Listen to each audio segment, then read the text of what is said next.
Then on the strand, with steeds and treasure, and armor their roomy and ring-dight ship was heavily laden. High its mast rose over Hrothgar's hoarded gems. A sword to the boat-guard Beowulf gave, mounted with gold. On the mead bench, since he was better esteemed, that blade possessing heirloom old. Their ocean keel boarding, they drove through the deep, and Daneland left. A sea-cloth was set, a sail with ropes firm to the mast, the flood timbers moaned. Nor did wind over billows that wave-swimmer blow across from her course. The craft sped on, foam-necked it floated forth o'er the waves, keel firm-bound over briny currents, till they got them sight of the Geatish cliffs, home-known headlands. High the boat, stirred by winds, on the strand updrove. Helpful at haven the harbour guard stood, who long already for loved companions by the water had waited and watched afar.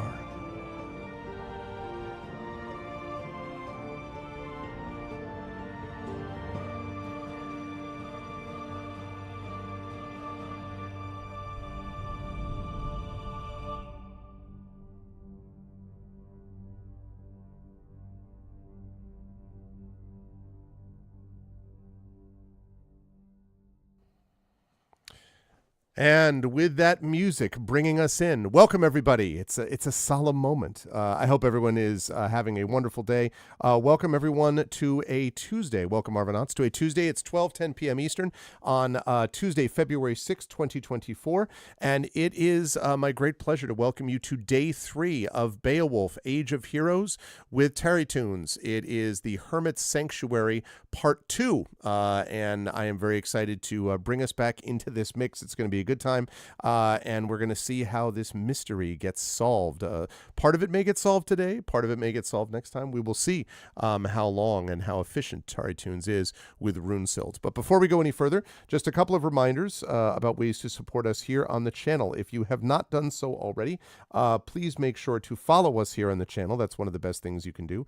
Another thing that's really great to do is if you are able to check out our YouTube, which is !ArvTube, and do that thing, which I'm going to be talking about in a little bit. Thank you, Effect Life, so much for the resub. I will talk more about that 34 months of support in just a moment. Thank you, Effect Life. I appreciate it. Hope all is well. But yes, wow, 34 months. That's crazy. It's almost 3 years. Amazing. Thank you, Effect Life, so much. So yes, so you can be over on my YouTube channel. And in fact, I can see right now that we have someone on the YouTube as we speak. So welcome, Salapianen. Hello from Finland. Well, thank you. It's good to see you. And hello from the US back to Finland. Actually, hello from the United States and Germany, which, hello from the U.S. and from a German native, but a Netherlands resident, let me be clear. Hello from the U.S. and from the Netherlands back to Finland. And for anyone else who is watching us over on YouTube, welcome, and please consider joining us as well on our Twitch channel, twitch.tv/Arvan Eleron, where there is also stuff going along. So yes, welcome. It is good to see you, and welcome to everybody on both Twitch and YouTube. Discord is !ArvCord, where you can hang out with the Arvan in between streams. Twitter is !ArvTweets, and Blue Sky, which has just come out of the official invite status, by the way. So there goes the neighborhood, I guess. Everyone can join Blue Sky, but you can join us over there. That is !ArvSky.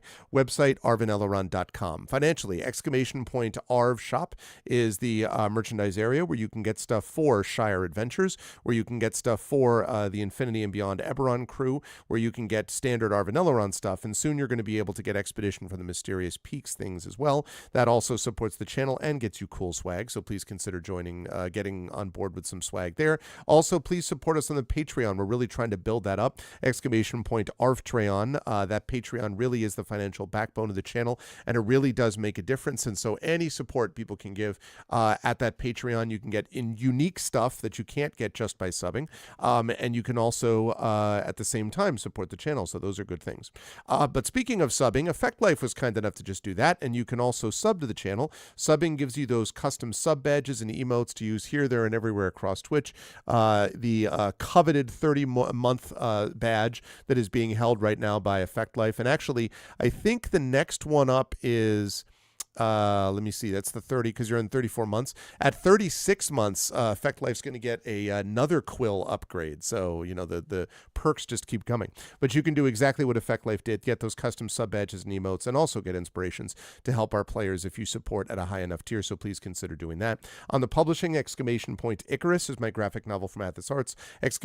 Library is my Tales and Tomes from the Forbidden Library. That's my 5e adventure and sourcebook from Alligator Alley Entertainment. Please consider getting that, and please also consider Greyshade, which is a link to my Grey Assassin trilogy. Those first two books, Greyshade and Renegade, award-winning books, are out now. You can also get the audiobook of Greyshade from our very own Tren Sparks, who is the other person playing in this Beowulf campaign. We'll see him in a couple of weeks. Tren is the person who did the narration for Greyshade, an incredible job on that, so you can get those right now. You can also pre-order the tabletop role-playing game of Greyshade being done by Brandon O'Brien and Alligator Alley Entertainment. That'll be out late this year. And you can pre-order Heretic. I am head down in final manuscript work. I'm going to be sending that off within the next 7 to 10 days to my wonderful editor, Emily Bell, who will then be editing it and sending it back to me. So I'm almost done with the manuscript for Heretic, and that's going to be out in the summer of this year. Very excited about that. And you can pre-order that at that same Greyshade link. And as always, BLM, Black Lives Matter, important to affirm and assert the significance and importance of Black lives. Help Now, the World Health Organization page on suicide prevention. Important to reach out to others when you need help and reach out to others when they need help as well. And Ukraine, UKRAINE, to help the people of Ukraine as they fight back against an illegal and illegitimate war with bravery and courage, and send the message that we will do so for others in this situation in the future. Now, just a couple of quick notes just about schedule. Today, we have got, of course, Beowulf going on right now, and we'll be running until a little bit after 3 p.m. Eastern.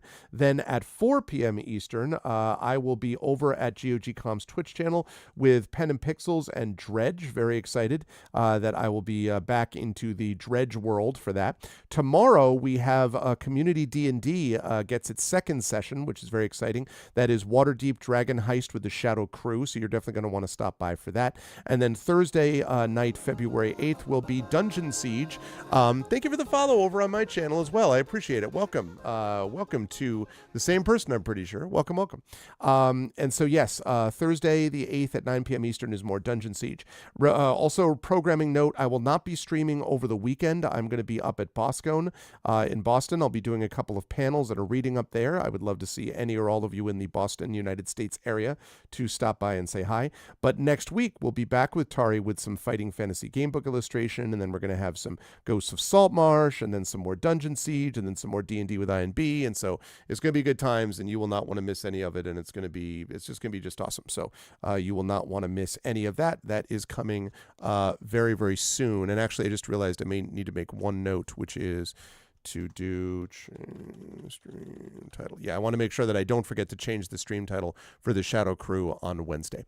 But that is all coming up down the line, so I'm very excited about that. But I'm super excited now about getting back into Beowulf. And so I'm going to unmute myself and let Tari know that we are ready to go.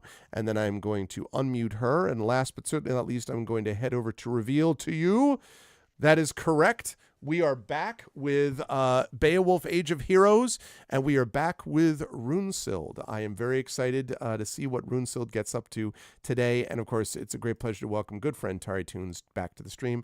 Good to see you, Tari. How are you? How is life in the universe with you? And yeah, who are you playing today and all that good stuff? Hello. Thanks for having me back. Hi, I'm TariToons. I am the sole regular player on this game. Because for those of you who are not aware yet, Beowulf is a duet game, as it is called. So it's just one game master and one player instead of like the usual party-based system. Instead, you get like a bunch of perma NPC companions called followers. Yes, which I have a picture of. They are right. Where are they? Wait for it. There. Okay, there are the list. And the only ones that are not Runesild's are Ela and Peep. Everybody else are all of Runesild's followers. Yes, all humans, as far as we know. Yeah, right, exactly. Wait till we get the werewolf's bite, which is the next adventure. No, I'm just kidding. Oh, I see. Yeah, I'm sure Tren will hate that. Oh, he will be mad that will be my adventure and not his. Right. No, his is the lycanthrope's love, and I'm not going to do it. You know, that's a whole different thing. Oh, I see.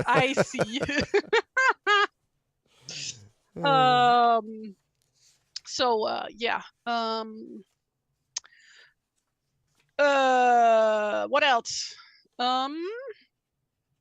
I guess I have an exciting announcement to make. Folks who follow me over on Tumblr, on my private blog, on my regular blog, not my art blog, will already know about this, is that I have been writing my own tabletop RPG. It's currently called Beasties in My Bag, and it's basically a riff on stuff like Pokemon, Digimon, and Ni no Kuni.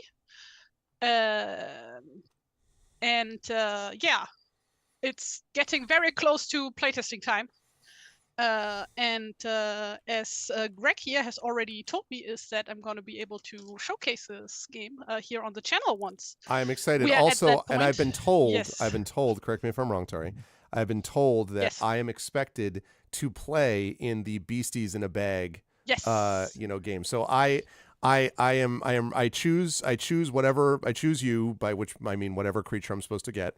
So you make your own in the game. That's a fun part. I make my own beast. I mean, you can play a pre-made one, but it's designed around playing whatever kind of beast you like. Like everything, like it's unlike something like D&D, it's mainly inspired by Mutants and Masterminds. Mm-hmm. For those who are familiar with that, so everything is like point buy, and there are no classes. Instead, you basically buy different modifiers for everything to build your own abilities and stuff like that. And also, instead of playing one character, you play two characters in this game. You play one human and one beast. Oh, okay. Who together make a team, and they have like different things that they can do. That's awesome. Well, because I'm super imaginative, I will call myself Ash, and my character is an electric creature called Pikachu. No, I just want to see. I want Tren to yell demonetized at me, is what I want. So you could play Fifi. That would be fun. A little Firebird. Oh, the Firebird. Oh, that's true. I could play Fifi because that also Phoenix is my favorite mythical creature, so I could also do that. Right. Oh yeah, see that feels like, and then I would just constantly be like branding. Yeah, no, that's amazing. Yeah, I don't even know why that didn't occur to me. Yeah, branding all the time.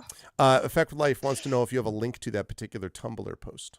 Oh, it's just like a bunch of me stuff rambling about various silly things on my blog. The blog is called. I'm just gonna put the name of the blog. Oh, wait, I'm just gonna grab the tag. I think that's the easiest bit to do. And I want to note, chat, that whenever you refer to this, you need to refer to it. You've heard of a TTRPG. You mean a TariToons RPG. It works. I'm the messenger. I report, you decide. Yeah, buddy, let's go. Oh, that hurts. TariToons RPG. Fucking hurts.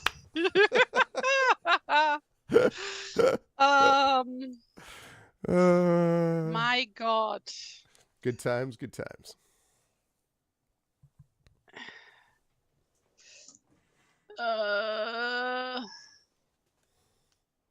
Okay, here is a link for the tag. Like, I haven't revealed anything super exciting yet. It's just like mentioning, hey, I've been working on this. Here's some silly stuff that a spell check has been wanting to do while I'm typing this.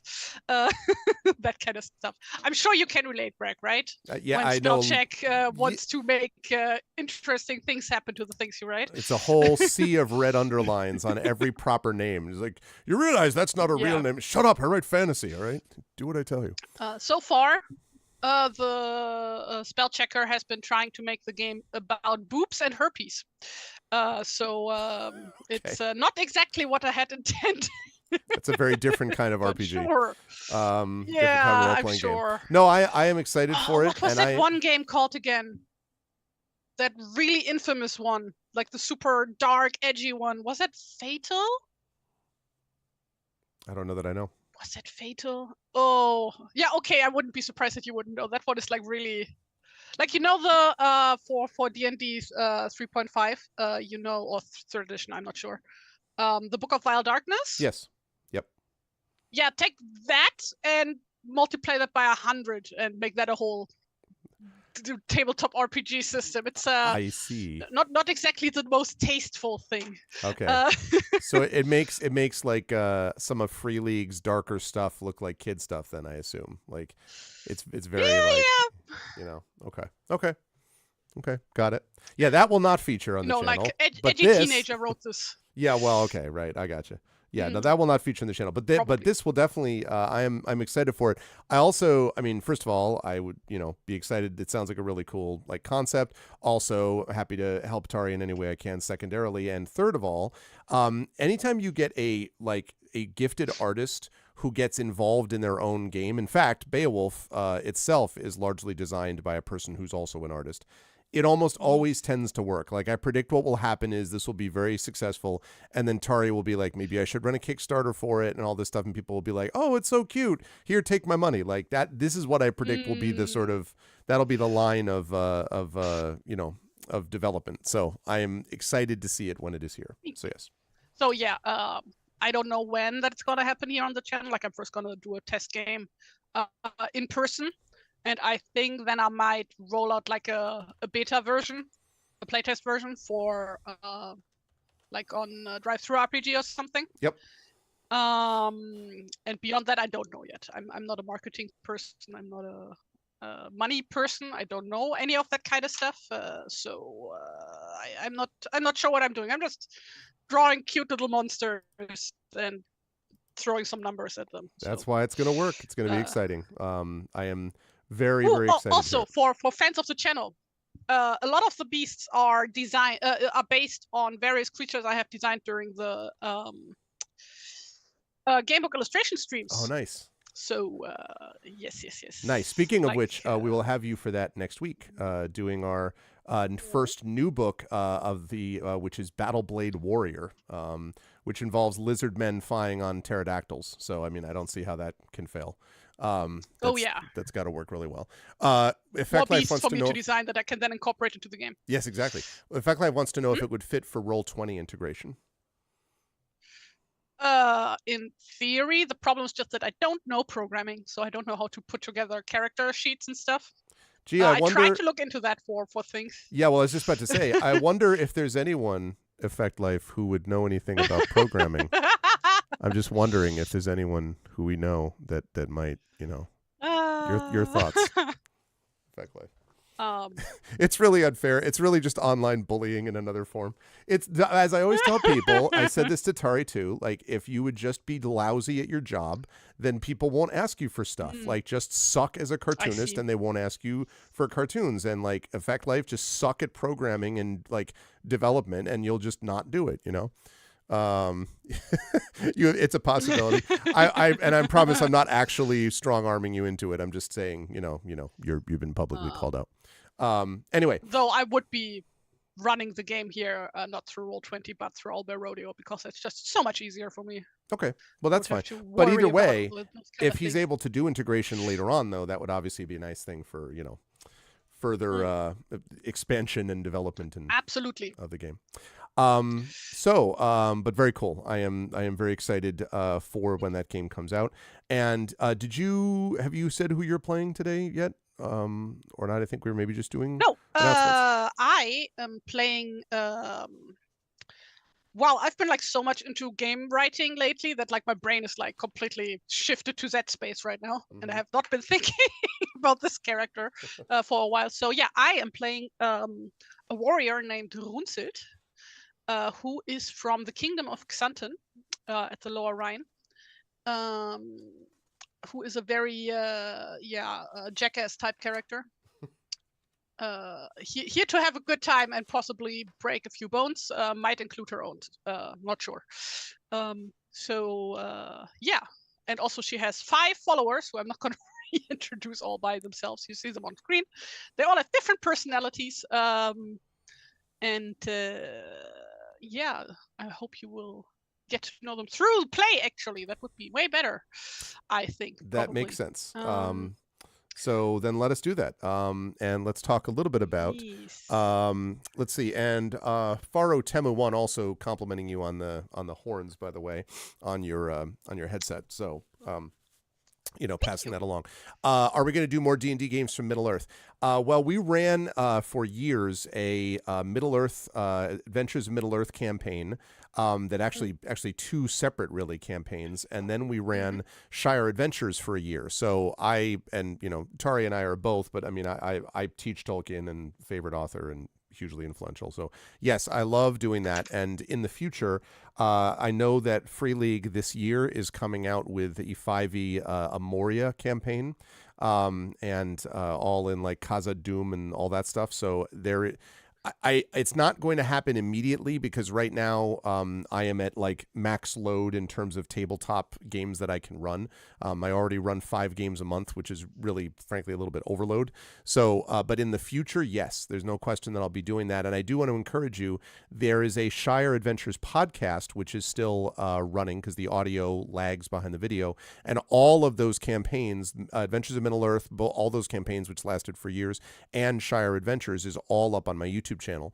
So if you go over there, you can find that as well. Free League actually sponsored the Shire Adventures campaign, and I may come back to them in the future for something else. So yes, I think you can expect to see more Lord of the Rings role play stuff on this channel, but it's not going to be this year, and I don't know exactly when in the future, but I will absolutely circle back to it at some point, because I love that stuff. So yes, for sure. Okay. Also, I still want to play a certain character concept that I came up with years ago. I never got to play because I was playing Inge all the time, and then it was like, nope, now we are all hobbits, which I love, of course. But like, I always wanted, always since I read the Silmarillion, I've been meaning to try playing Isolde. Ooh, nice. Wow. Okay, cool. Yeah, no, I mean, I'm lucky too that I have a base of like Tolkien players / nuts that would all be about it. So for sure, you'll see more of that. Nuts, you say, like hazelnuts. Hazelnuts, exactly. The power of Nutella. My daughter loves Nutella. It's like a huge. I see. I've always been kind of lukewarm about it myself, but man, does she love that. Anyway, all right, let's get into the thing. So, in our last session, Runsild traveled across the sea, and I should say, actually, excuse me, it's important. I need to have the poem. Wait, bear with me just a moment. Hold on a second. Fun fact, in Dutch, OE, like in poem, is pronounced as an oo, so it's poem. You would pronounce this in Dutch. Which one? Oh, okay. Oh, you love watching them, and you're also a huge fan of Tolkien, but you wait. Oh, nice. Yeah, and I am glad to hear that. And yeah, this sort of is in that same, I don't know, it's scratching a similar, although not identical itch, I think I would say. But yeah, You are dwarves. Say again? Fewer dwarves, fewer hobbits. Fewer dwarves, fewer hobbits, yes, exactly. And a lot more monsters. Everybody go watch Dungeon Meshi in the meantime, if you aren't doing that already. Delicious in Dungeon is the English name, I think, on Netflix. Delicious in Dungeon. Go watch that. I also heard there's a new one very called... fun. There's a Netflix show called Forged in Fire, which is basically where people make swords in competition, and I didn't know that existed. But I was like, that's fun. Also pretty cool. Okay, let's get to this. And I realized that I had not done the thing that I'm supposed to do at the beginning of every one of these sessions. So chat, make sure you have your your headphones and everything turned up. Listen! A far-flung isle, there mist-mantled rune deep, surrounded by the whale's way, a speck of footfall firmly set. Upon a blue bright shield, a stone boss boldly sits, battle-battered by billow maidens, ancient bearer of grave and grove. Home of bristle-backed boar, racked by wild winds keening, gulls wheeling screech its scopes, baleful-beaked eagles unlock their word-hoard. Bitter brine, not balming beer, is lapped by that weird-wrought isle. Once a holy held place, a blessing not bane to honest kin, in a hearth or deep-dwelled slaughter, its leavings glut the gray-cloaked wolf, gorges the black raven's bent beak, feast-giver for Woden's greedy birds. Moon-bleached, snow-skinned, shield-breaker, blood-drinker, a pale scabbard for a sword host of battle, bold warriors. Hardened hearth troop wreak their craft, but the lights sing, but do not sever. Blood embers swing, harmless their hewing, no war sweat stricken from war needles striking, forge fired, handiwork of smiths have no power present there. Weird unraveled, blades bite dulled, fates weave woe in warp and weft. So, that got your attention, T-Bag? Everyone's like, that's what you do. It is about listen. So, in our last session, Runesild went on a bit of an adventure. She had heard this song this poem that I've just regaled you all with, and she had heard that there was this island which had been racked by the depredations of something. People had been dying, had been leaving this island, and despite the fact that there was supposedly a place of sanctuary there that was popularly known as the Hermit's Sanctuary. And so Runesild, having gotten prophecies given to her in part by Rickmod, the strange, mysterious, and ancient wise woman who accompanies her, Runesild, with a laugh and a hearty slap on the back to her followers, set off upon the sea, and over the billowing waves traveled until managing to, after dealing with a little bit of issue with gray sky and electrified clouds and things like that, managed to make her way to the Isle of the Hermits. Once there, the Hermit, singular, I should say. Once there, Runesild discovered a couple of things. First of all, the Hermit's Hall. And inside the Hermit's Hall, she found people that were, if not hostile, not particularly open and friendly. In fact, they seemed racked by uncertainty and by fear. And after she had had a chance to meet Egbert, who's the hermit, who thanked her for coming to their aid, but who seemed to wander quite a bit, who would speak to her and then would kind of drift off, thinking of other things. Runesild then decided it made sense to walk around and start talking to some of the other people who were there. We met, in addition to Egbert the hermit, and some of these people are people that Runesild has not yet spoken to be clear. But we met Elfnoth, the provisioner. This is a tall, thin man who wears sort of like a sort of pointed leather cap, and who spoke about how good it is to see people here at last. But Runesild has not had a chance to speak in detail to Elfnoth. She met Caro, the housekeeper, who had the chance to talk a little bit about some of the issues on the island, and also discussed the concern with her boy, the boy Edgar, who was the one that originally had brought Runesild to the hermit's hut. Speaking of the boy... It's your boy, Edgar. It's your boy.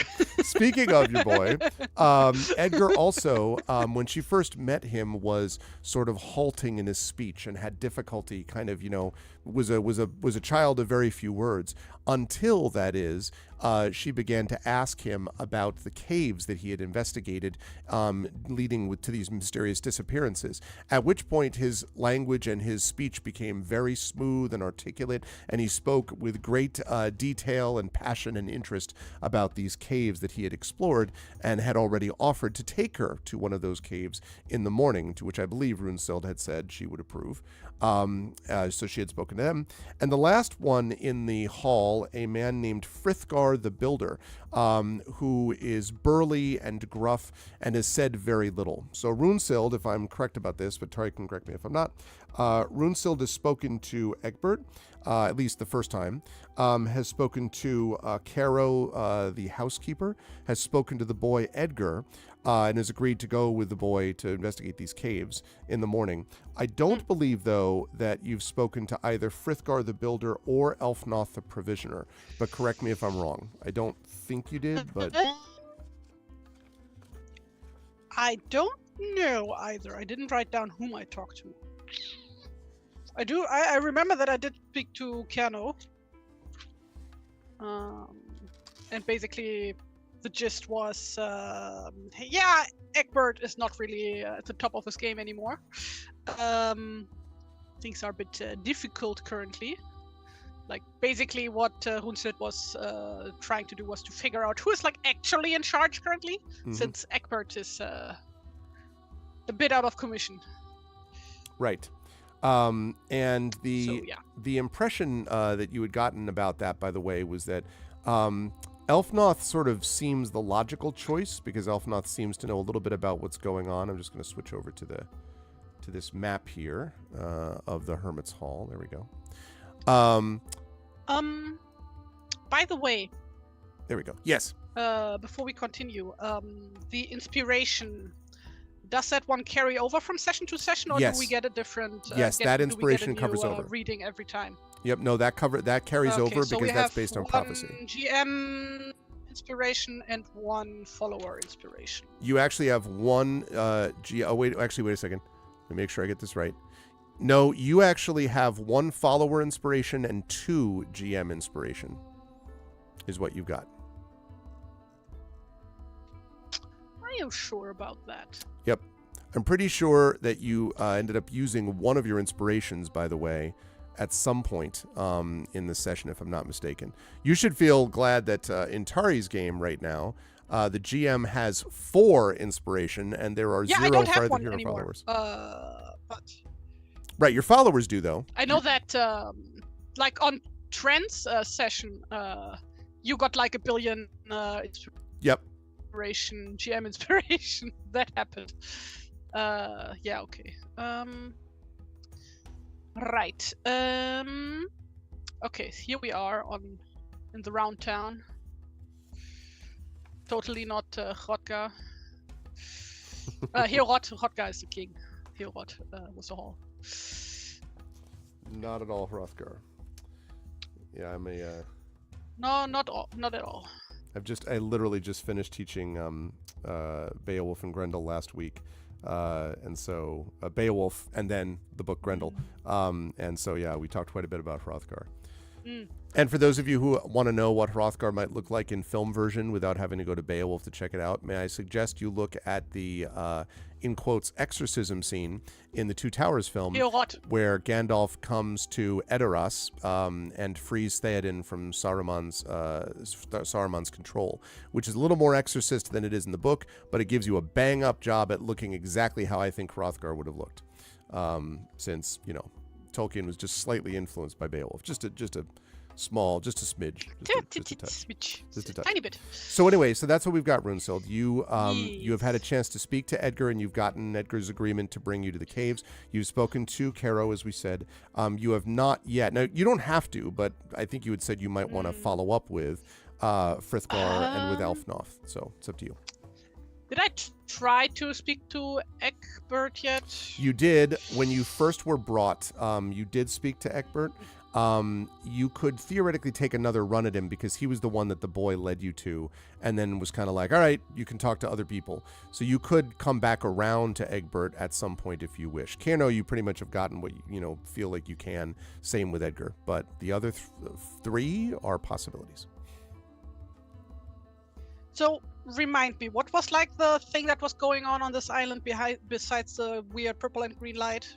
Or was it just around the island? There are people disappearing. You may remember, in fact, Caro told you that there were some people who had come, a couple of visitors who had come to speak to Egbert, and then ended up disappearing, and that's happened a few times. She herself had brought her boy Edgar here, hoping for a new life and to try to kind of escape some of the issues that she had faced in the old land, and yet she's found a place that seems increasingly dangerous and destitute that people are abandoning, and there are not all that many people left on the island, in fact, and it feels like Egbert is, in her view, failing.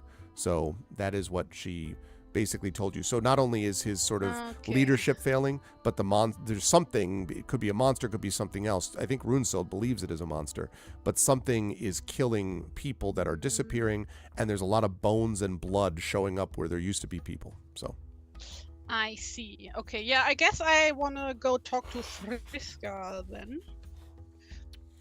Just shimmy over to him. Okay.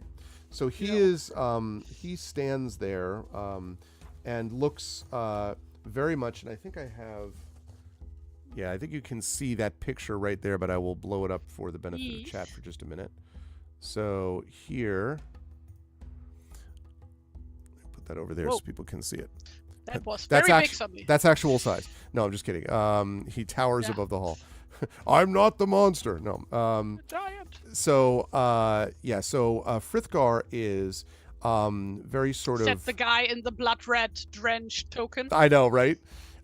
He has a thatch of thick black hair, full bushy beard. You can see that he's wearing this kind of leather apron, and his belt is hung with all kinds of tools and pouches full of nails, and tucked through his belt he has what looks like a piece of wood, like a almost like a straight, it's not a 2x4, it's smaller than that, but it's a, like probably 6-inch long area of wood that is just tucked into his belt, and he is obviously large and powerfully built. And when you come up, he just sort of nods at you and doesn't say anything.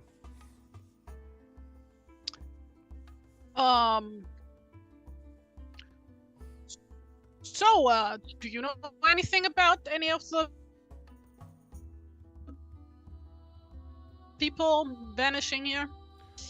Oh, yeah. Tara, you froze up a lot. You've been freezing a bit. Do you want to try to disconnect and rejoin just quickly? Is there a delay or something? Yeah, your video is frozen. Godverdomme. Yes, I shall. One moment, chat. You see me in both places. Hello? Is it me you're looking for? I am not, in fact, Runesild. I am just waiting for Runesild to reappear. So, bear with me. There we go.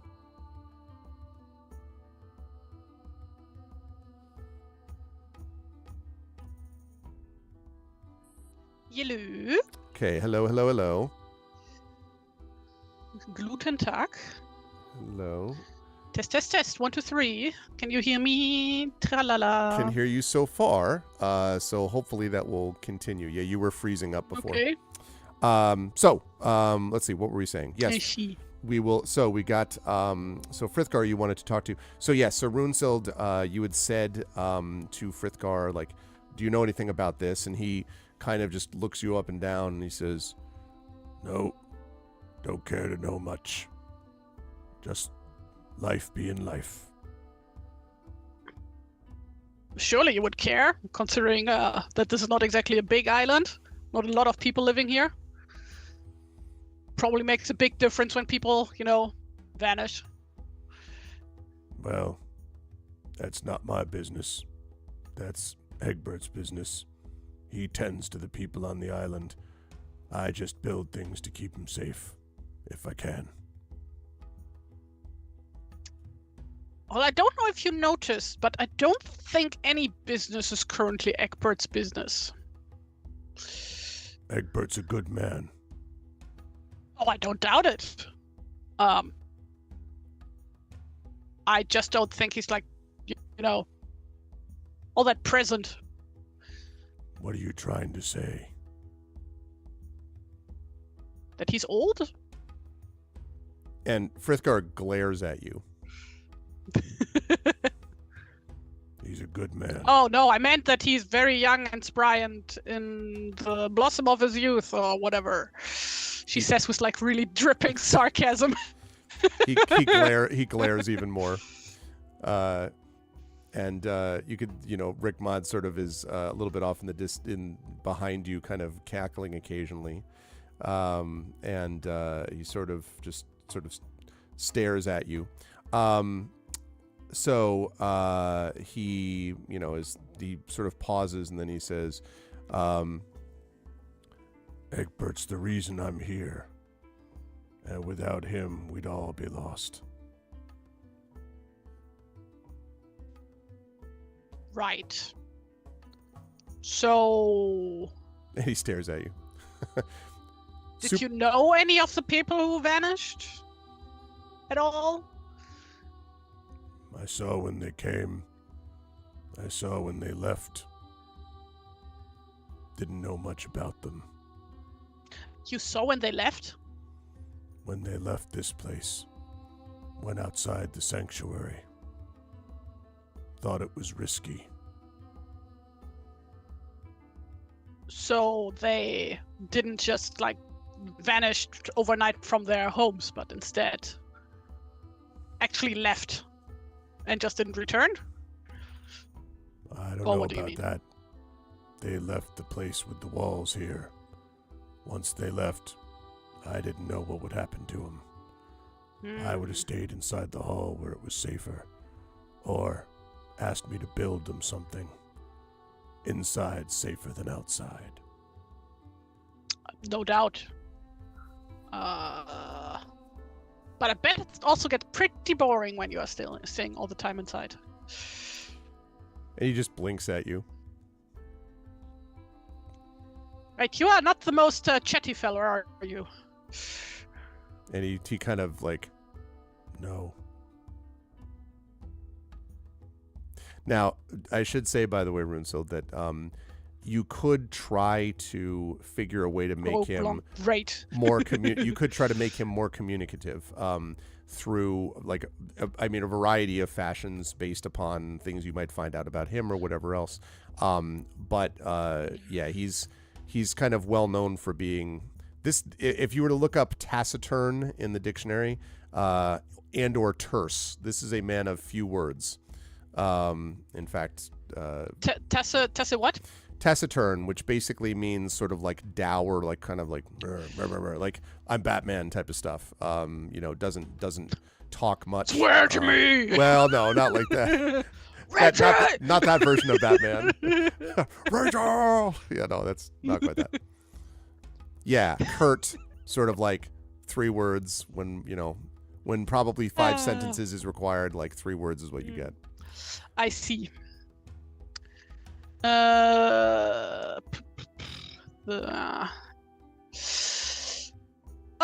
Actually, I don't think Runesild would care to humor this guy or try to make him talk further. Okay.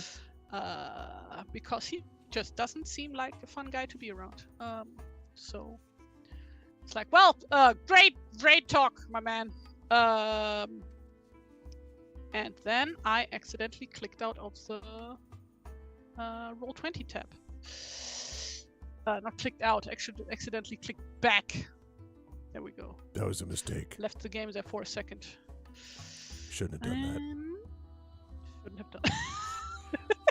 Yeah, okay, the nameless one. I could have built Roll20 for you. You just exactly sounded like the nameless one from Planescape. Outstanding. I'm gone. I'm gone. I'm gone. Oh man. Updated my journal. My journal. Oh man, Planescape.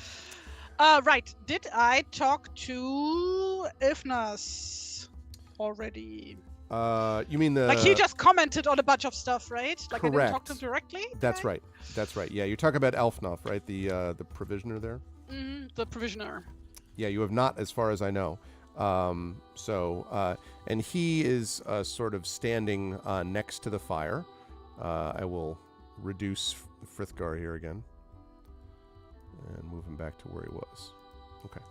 Mm-hmm. So he is just standing by the fire. He's a tall, thin man with these piercing, beady gray eyes.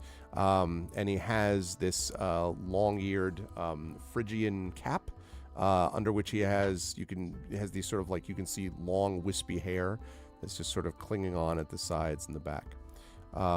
And as you look over in this sort of his direction, he kind of, smiles at you. Hello! Well, you seem a lot more talkative than your friend over there. And she, points over to Frithgar. Oh, Frithgar? Oh, he's harmless. Don't have to worry about him. He's a good man, but doesn't say much, when just a few more buildings would do. And he kind of lowers his voice. He says, he doesn't actually read, the poor fellow. He says the words just swim in front of his eyes. I guess you can't blame him then for not wanting to use words himself. I see you've had a chance to speak to some of the rest of us, including old Egbert over there. I hope you've gotten some information that you wanted. Not in particular. No, people seem seem to be playing the cards close to their chest here, or just don't care. Yes. Well, extraordinarily weird. Yeah, you have to understand that these people have been around each other for a long time. That's part of the issue, I think. Variety is the spice of life. Traveling from island to island, that's what I would like to do. But, they've been looking to me to help manage their stores, their stocks of food and so on. And so I've tried to do that and keep their spirits up when I can. But my goodness, poor Edgar and... and poor Caro, and obviously Egbert himself, and Frithgar, well, they're all nice people, but, well, they're not the greatest conversationalists, and so it's not always easy. It's nice to have someone new come in here for a change, although be careful, some of the new people that come in, well, they don't seem to get out. Yeah, apparently. So you said you take care of food and stuff around these parts? That's basically my job, yes. When food gets shipped in, I usually negotiate for it, and when that doesn't happen, because, well, to be honest with you, there's fewer and fewer ships coming these days. So my job then is to make sure that we can ration the stores and make sure we have exactly what we need when we need it. At least that's the purpose. How much that actually works in practice, well, you'd have to talk to them. But I try to do the best that I possibly can. And it's good to see you. I noticed the minute that you came in here, you seemed, well, just presentable, and you have your whole group of followers with you. And I mean, it's you must have an impressive ship that you came here on. You sure like to talk, don't you? Oh, well, I've got to make up for Frithgar over there. Him, huh? Yeah, I got to make up for him. I see. Frithgar just sort of, glowers at him from a few feet away. Do have a ship. So do you just provide people who live within this ring of walls, or do you provide the entire island? Oh, I help provide the entire island, but to be honest with you, there isn't a whole much out there that's living anyway beyond the walls of this place. I mean, there are a few things that you could probably track down if you were to go a little bit of a further distance, but there really isn't all that much. You've got the caves, of course, and there's the Ring of Stones and all that, but nothing really that you could really, a great hero like you might find sort of a waste of time. Edgar probably here is going to try to take you to the caves. That boy is obsessed with exploring caves. Well, I doubt there's much else to do here. Not exactly the biggest island. True. That's a good point. You make an excellent point. Right, you have real insight, I think. Could use more of that. So do you know everybody then on the island, I wager? Oh, absolutely. I know everybody that's here, and frankly, most of them are here. I used to know more of them, but well, some of them have been missing. We had a few people that visited and stopped by, and they didn't all make it. You might have heard about, there was two pilgrims, these man and a woman who came to talk to Egbert. They seemed good people, and now the only thing Frithgar found the next day after they left this place was bloody bones, Well, I don't know about you. I was never much of a person for figuring out math concerns, but I can tell you that there were only bloody bones left. I know how to put together one bone and two bones, if you know what I mean. And then, of course, there was the second one, another pilgrim, who ended up going out and searching for her companion, and she got lost too. A lot of bones and blood on this island, I would say. Which, of course, is not going to help anything as far as getting people to come here and give us food. That's made things very difficult. Wait. Pilgrims? That would suggest that there's something to pilgrimage towards here. Yes. And pilgrimage to?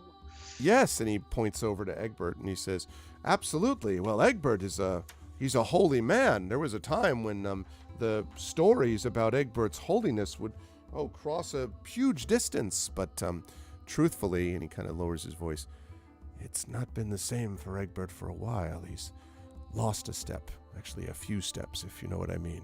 A few steps short of a staircase. Certainly. So he is the goal for people to pilgrimage to. He is. He's a holy man, and he's been able to actually communicate a lot of those things to some of the people around here. Of course, there are other places that people used to go. The Ring of Stones. There's some people that say that the old gods spend time there, but well, I don't know. Depends. I don't want to get into religious matters, but I don't know that those stones really have anything to tell us except just stones. Can't eat stones. Not easily, anyway.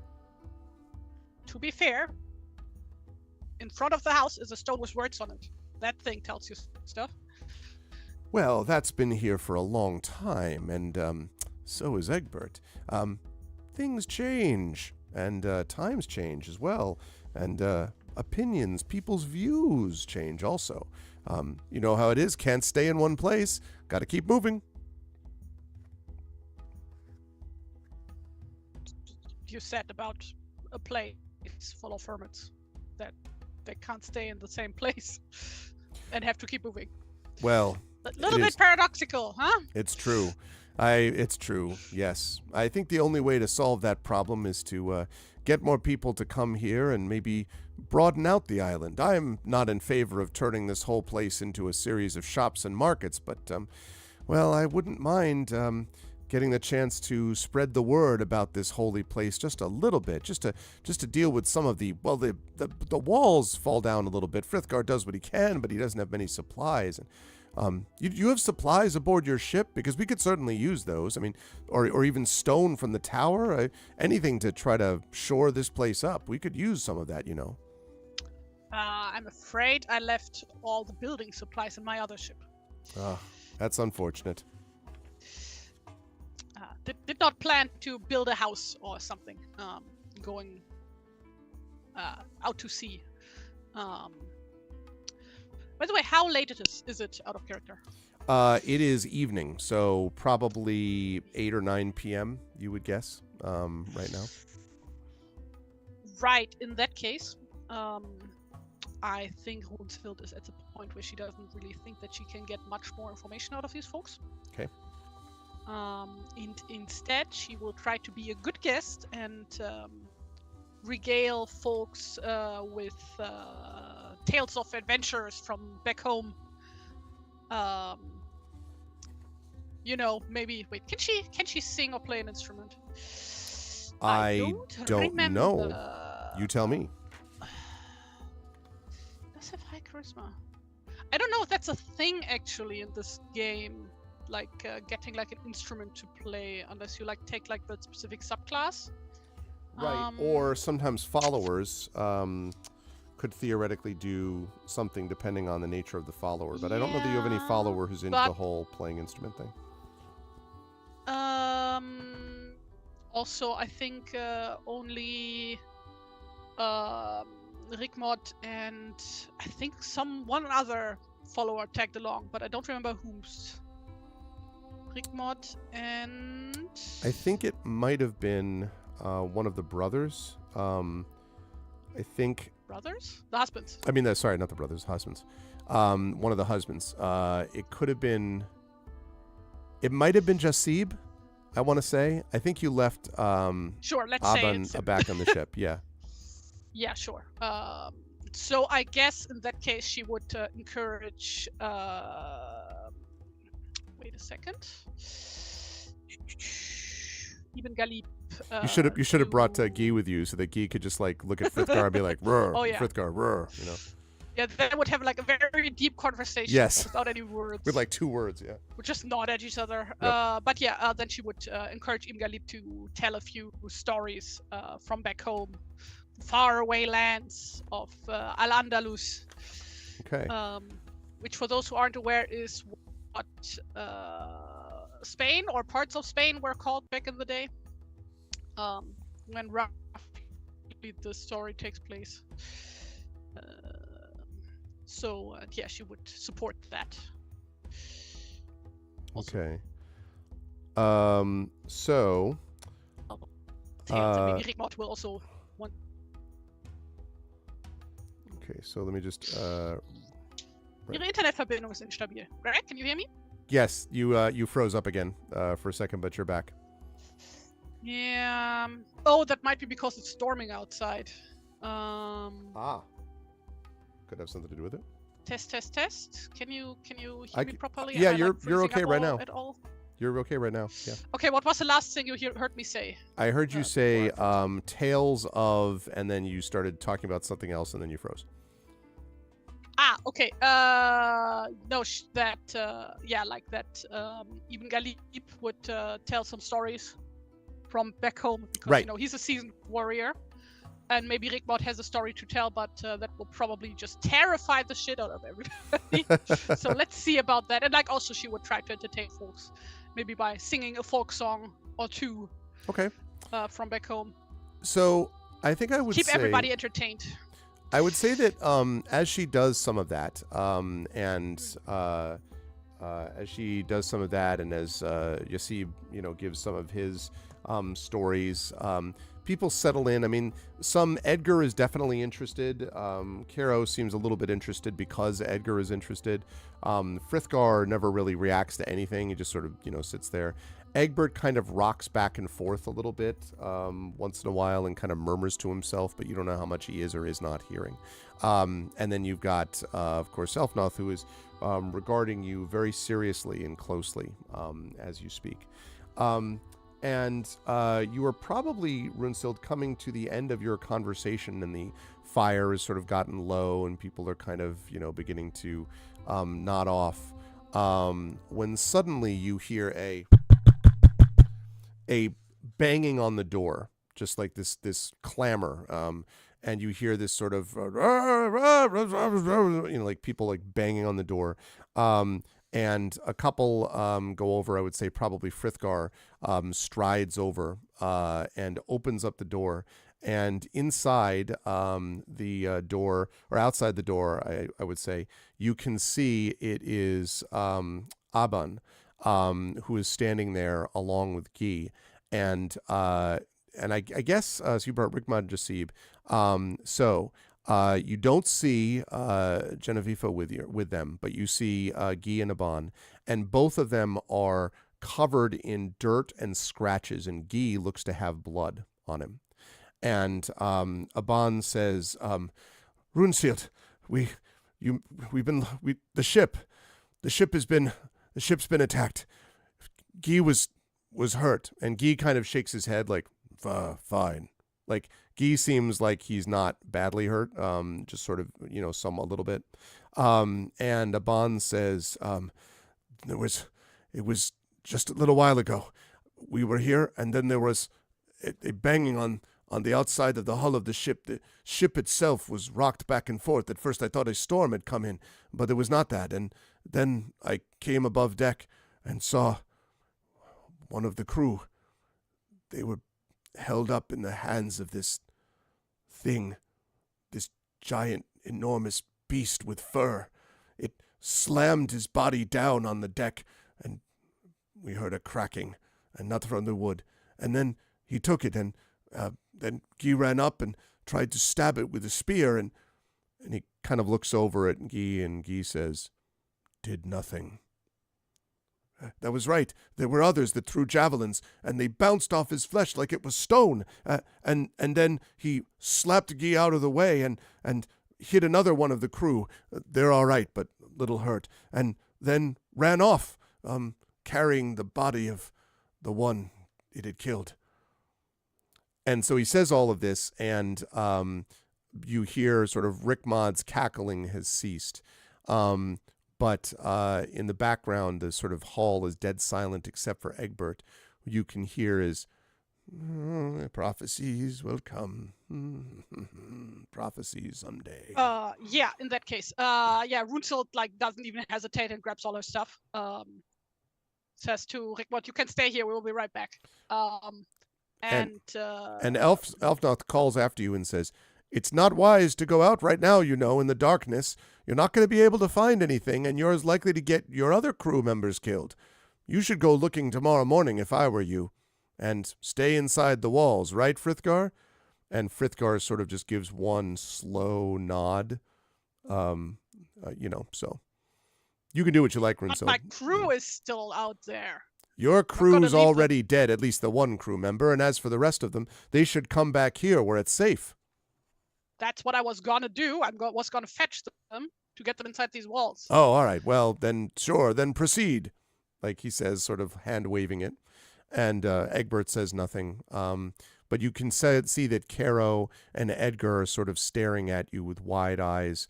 And Egbert is sort of staring off in the middle distance, muttering to himself. And I've already described what happened before. Frithgar actually steps forward and says, then come, make this quick. And he strides out into the darkness.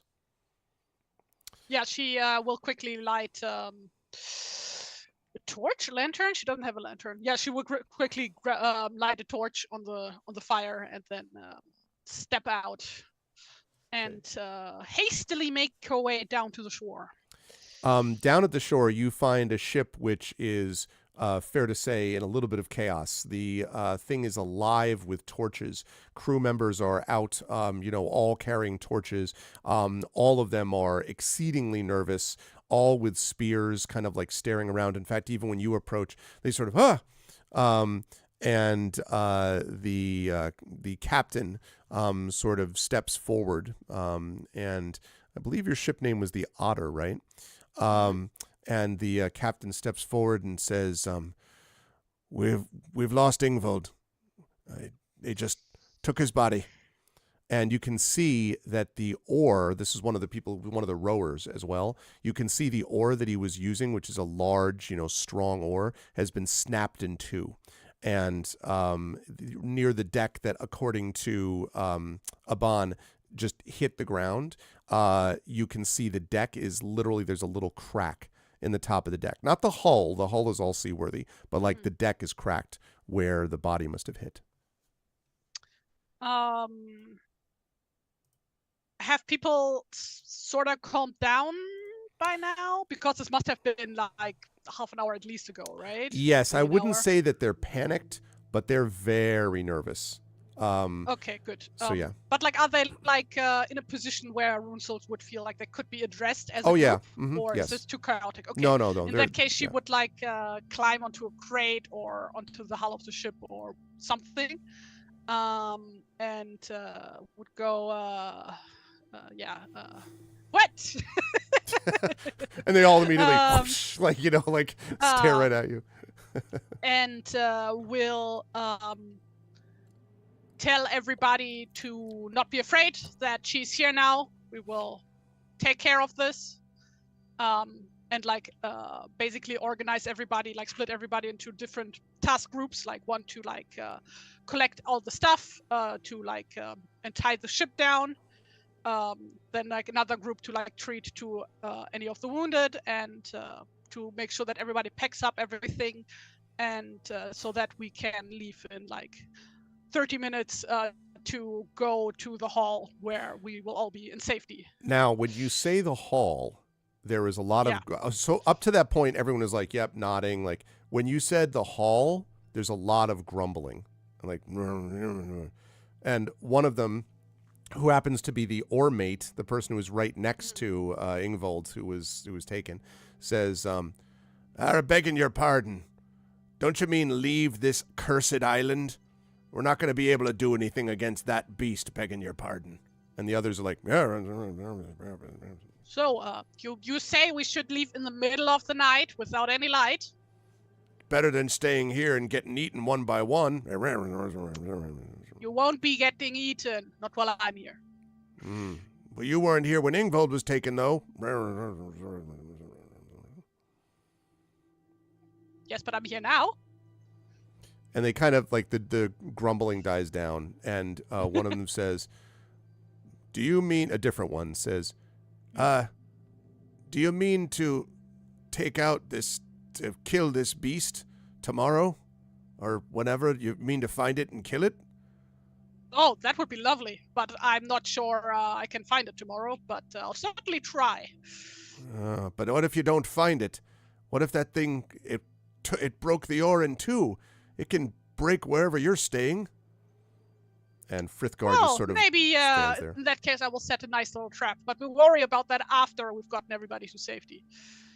Now, everybody, get to work. Okay, they kind of like nod, and then there's still a little bit of grumbling, but they basically go around and do things. And the captain walks up to you as they're all working, and voice lowered says, "Don't misunderstand them, Runesild. They're still loyal to you, but they're spooked, and I don't blame them. The thing came on so fast we didn't even know it was there, until the last second, just a shadow looming out of the darkness, and then it just seized Ingvold like it was a piece of wood, and broke it in half just like the oar when he slammed his body into the deck. The men will follow you for now, but I don't know how much longer they will unless you can do something about this thing." You can tell me all about that once we are off the shore, all right? So he nods and we have work to do. Yeah, so he nods and goes off to do said work. And within a few minutes, within good like 20, 25 minutes or so, you've gathered, they've gathered together what is needed. And they're ready to sort of head into the hall. And the captain says, "Are we just going to leave the ship here completely unguarded, though? That thing could come back and break it into flinders, and then we'd never get out." And there's kind of an unfortunate grumbling among the crew at the prospect of never getting out. I have a feeling that this monster is mainly here for flesh and less for wood. They sort of grumble, but for different reasons, and then it all dies down. They're sort of like, like they're all sort of like, yeah, that makes sense. Okay, and you have a point, but also shut up. Yeah, exactly. You're right, and I hate it. Like, and so they're like, okay, and they gather stuff together, and they're ready to go with you up to the hall. By the way, sure that the ship is like secured, so that if like high tide should come in, that like the ship doesn't get dragged out to sea. That would be bad. And as they're looking at this, Frithgar is sort of like standing aside, looking at the deck, and he comes back and he says, "Can fix that tomorrow. Couple of pieces of wood." Lovely. He nods. And she, I'm assuming he's like really tall, right? Yes. Okay, but Runesild is also tall. She's like 1.90 m. Which is, I wrote down how much that is in feet, inches, whatever. I think that's like 6 foot something. I don't know. I don't know imperial systems. Anyway, she's tall. But yeah, she like admiringly slaps him on the shoulder. And he says nothing, but just turns to go. Yeah. So yeah, then once everybody is done, she would like make sure that she leads everybody up to the hall with like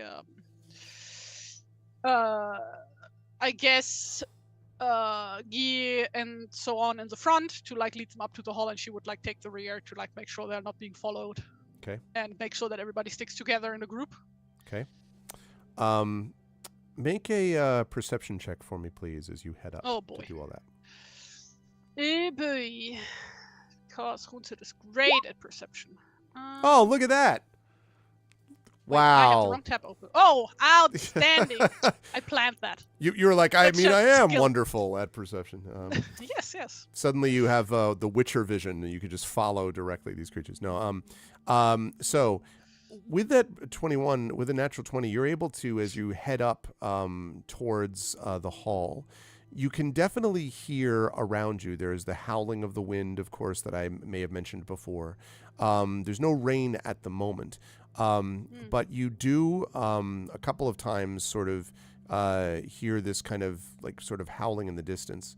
But not long before you get to the outer wall of the sanctuary, which, as you know, there's a hall inside it, but then there's a wall around the outside, one part of which is broken. Your foot trods on something, and you hear this crack below your foot, and it is not a stick. Is it a bone, perchance? Sure Perhaps, is. maybe. It is a bone. Cool. Yeah, And pick it up. And as you look at it, it is a bone. And chat, sort of trigger warning here. This is going to be a little graphic. Hopefully not too graphic, but a little graphic. I love graphics. I'm an artist. You think there may be a little piece of you think there may be a little piece of flesh hanging off this bone, Runesild. This Yum, looks yum. A fresh. snack for later. This looks fresh. Cool. Wait, do you have an image or what? No, I do not have an image. No, okay. Oh, boo. I'm theater of the minding it here. But yeah. No. She sniffs it. It smells of fresh blood, and it's definitely not an animal bone. And right next to you, I should also say, I assume that you're not like interesting, like for your entire crew to look at.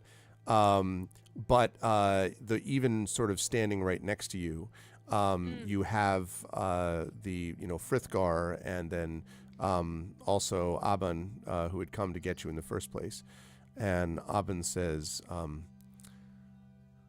"It has been a while since I have seen the bone of a man treated like that. That was killed within the last hour, Runesild." Yeah, she looks around to see if she can see any other bones or tracks or blood splatter or whatever. She does see. Viscera? She does see some bones, and she does see some more blood. Although it trails off after not too long. It seems like whatever this was, it just consumed whatever it had, not quite whole, obviously, and then just sort of like left the bones in a leaving behind it, but not far enough to trace to anywhere in particular, especially in the night. So since we are on our way to the hall, is this like trail crossing our pathway, or is it going with the pathway? It goes with the pathway for a little bit and then veers off. Yeah. So it heads off to the western side, and not for very long before it gets just, fades completely. But it was on the path for a little while. Can I tell if it's like coming onto the trail or going off it at this point? Going off it. You're pretty I can tell, confident, okay. yeah. Because I got a natural 20. I know right. everything. yeah, pretty much. Like you think that this, if you had to guess, you stepped on the bone on the way up. So you think if you had to kind of retrace it in your mind, the creature probably ran up from wherever it was, up the path, and then veered off before it reached the sanctuary with the lights and all that kind of stuff. Oh, speaking of the lights, are the purple and green lights currently shining? Not at the moment. Okay, let me think. How bright is it out? Like, if it's a full moon, then I could, like, theoretically see reasonably well. Like, what's the light situation? It's fog covered, unfortunately. There's and mist can't covered. See shit. Yeah, really can't. Other than what your torches reveal, which is not much. That's why you stepped on it first before you saw anything. For a little stupid joke for anybody in the audience who speaks German. Can't see shit, but I can't see mist. That's a little stupid. It's a German language joke, and I don't get it. It's a multilingual pun.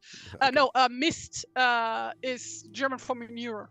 Oh, so okay. And we also use it as a curse, like you would say shit in English. So I thought it was, wasn't it Scheisse? Isn't that? Scheisse. Scheisse? Yeah. But we have a lot of words for that. Okay. Like Mr. specifically manure, I that's see. what like they collected piles on farms. Effect Life is like, Tari, really? Yes, really. You come here for the stupid wordplay. You've known me long enough on this channel. Stupid puns is what we do. So in that case, I'll try to make a mental note of where exactly I saw this trail. Okay.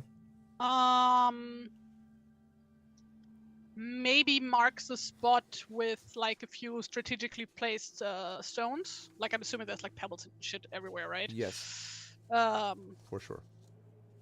So that I hopefully can find the spot again tomorrow in the light. Okay. So, once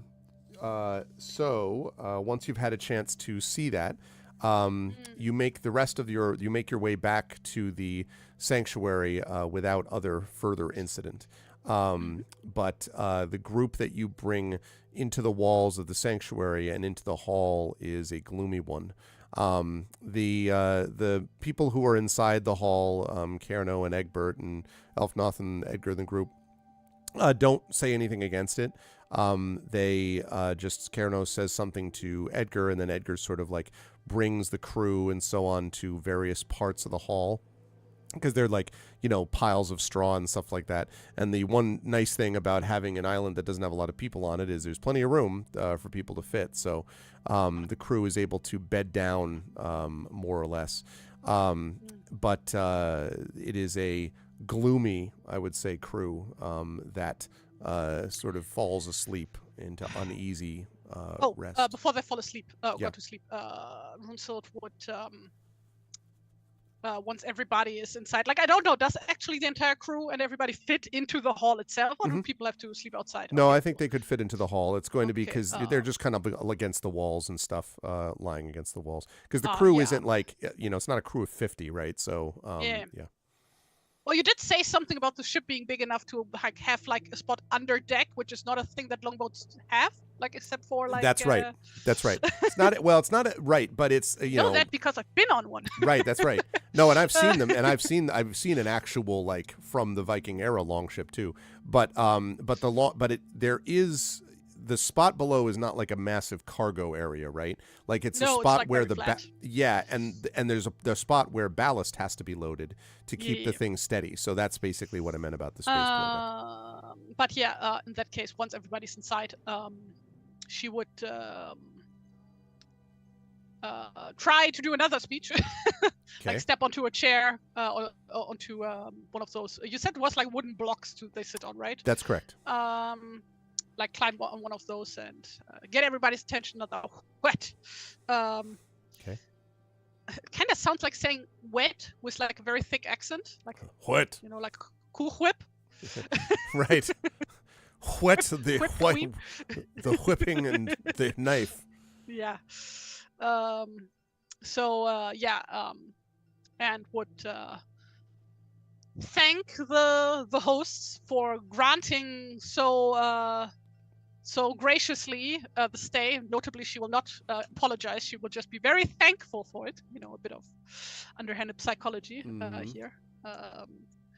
And says that, and tomorrow, in order to repay you for your gracious kindness, I will set out and defeat your monster that plagues this island. So rest assured tonight, tomorrow this will have been the last terrifying night. And there's kind of there's sort of silence as they listen to your words. And then a couple of the crew, after hearing that you're done, sort of like turns over onto their side to kind of go to sleep. And Aban says, those are brave words, bravely chosen. But they are scared. They are unsure if you will be able to deliver on your promise. Oh, I will be able to deliver. Don't worry about it. And she slaps him on the back. And lets out another hearty laugh. You notice too that Jasib and Aban, I mean, Guy is always quiet, but Jasib and Aban are much quieter than normal. As is Genevieve. She doesn't seem to be like, she hears your words and sort of as your hearty laugh, and she kind of smiles as she usually would, but does not, she doesn't seem to be filled with excitement or, glory or like, yeah, we can do it, but seems kind of brought down by the mood of everyone. Oh, here. but I had 2 rousing speeches and nobody is roused. Under most circumstances, what am I doing rousing speeches for? They would have been, you get the impression. But this whole place, there seems to be a pall that settles over the island, unfortunately. Everybody having vitamin D deficiency. That's exactly right. If only we had real, winter lamps, we'd be all good to go. Just before we go on, you folks are watching. One like these. Ooh, I can't get it into frame. It's stuck on my printer. There. Ooh, very nice. That's cool. Yep, makes a big difference to avoid sad. Mm-hmm. It's good stuff. You are watching day 3 of Beowulf Age of Heroes. We are with TariToons today, and this is part 2 of the Hermit Sanctuary. And if you like what you have seen so far, please follow the channel, please subscribe to the channel, support the Patreon, do all that good stuff, and please spread the word about this campaign as we are continuing on with it and with the people that we find here. Okay, assuming that after you've had this rousing speech, assuming you then head to bed. The speech that was meant to be rousing. Meant to be rousing. Yeah. You then fall to sleep yourself. You remember the 13th Warrior? I do. That scene where the warriors, at that point I don't think 13 anymore because already one or two. It's been 20 years, so I'll trust you with it. Whatever it is. Yeah, for me it was a month since I rewatched that one. So when they are at Hermit and like they try to like they're staying the first night there and everybody's like staying awake overnight, basically just pretending to sleep. Right. Everybody's sleeping with one eye open. I would like to try and pull that one off.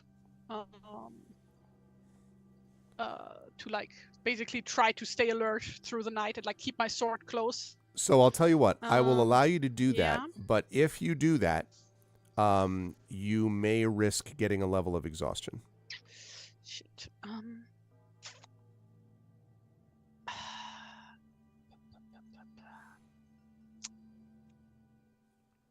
Can I instead try that with the risk of falling asleep anyway?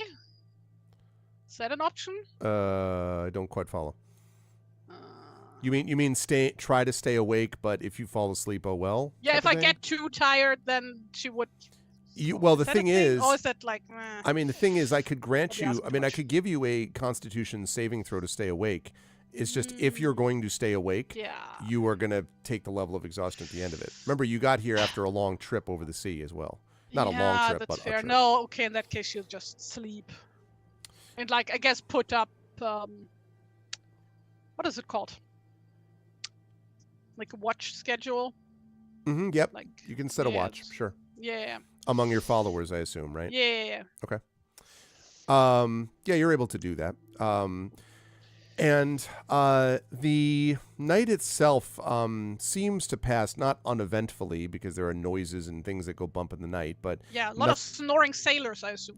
Yes, and no one like kicks in the door though, which is a nice change. Because there was no door. Exactly, because the door has been gone, and now there's just a monster-sized hole in it. And oh my God, like Scooby-Doo. Yeah, or a Kool-Aid Man, like so is it a sundial watch? No, I don't think it's a sundial watch, Dragon. Different kind of watch. Very serious role players here on the yeah, like we don't want to joke around at all. But as you wake up, everybody hinges on us being serious. I don't think I can handle that. All right, let's just stay clear. Hey. So it's an open and shut case. All right. Anyway, yeah. Okay. So I like the image that Handiwork is going to stop by and watch this and be like, what the hell are these people doing to our game? Look, we're playing it, okay? Yeah. You need to have humor when monsters are about. So you were... Be happy that we are not just doing Monty Python quotes all the right, time, exactly. so, Exactly. A lot of Holy Grail would have been the other option. When you wake up in the morning, you are woken by several people, you think Edgar being one of them, sort of shuffling about in the now chilly hall. And I don't know whether anyone's had this experience. I have. I once had the experience of falling asleep in a main ill-insulated farmhouse and waking up the next morning, and this was like February, I have never been that cold. It was absolutely frigid in the place, and I was literally woken up by how cold it was. So that happens to you as well. But the good news is that there is a little bit of a scent elsewhere in the hall, and as you look up, you can see that the housekeeper, Chrono, is preparing a breakfast of some kind. You think there might be some meat and something else being there, but you can't totally tell. But you also see that probably Frithgar, a lot of fish. Yeah, you don't know, actually. Could be. There was some leftover meat, like jerky and stuff from last night's meal. Maybe that part is part of it. And Frithgar is stoking the fire. Egbert is sleeping, meanwhile, while one person, specifically that guy, is nowhere to be found. You do not see Elfnoth, the provisioner, around. Was he there last evening when we got back? Yes. Okay. That's right. You're sort of, as you gradually awake, you can see the crew gradually awakens as well, and it's now there is a I wouldn't call it a bright light, but it is a gray kind of light that's well enough to see by, that you could try to explore the island. And I should mention, just as a reminder, let me see if I can get you to a map of the island so you can take a look. Let's see. Yeah, line must be drawn here. Okay, so you have a few things that... oh, wait, sorry. Let me bring... Oh, no, I did bring you here. Okay. So the ship was down here at the shore in the south, right? Yeah, that's correct. The ship was down here. Right there. I'm just going to make a note. And the bloody trail, where was that? The bloody trail was about here. Like basically just at the fork in the, path. And it went off west. It went off. That's right. It went. Exactly. Yep. By the way, shout out to Roll20. A lot of these new tools actually do work snappier and more easily than before. So, good work, Roll20. Keep it up. So yes, in that direction. But it only went a little ways though. Just so you know, Runesold, before it stopped. Like so, it isn't like it doesn't go a long way down the path. It might just have been, within like 10 feet or 15 feet of each other, basically. But just to sort of highlight a couple things for you here. So this is obviously the Hermit's Hall, the sanctuary right there. This is the ruin that you passed by, and you may remember that there was a hut that was literally where Edgar was, and that's the ruin.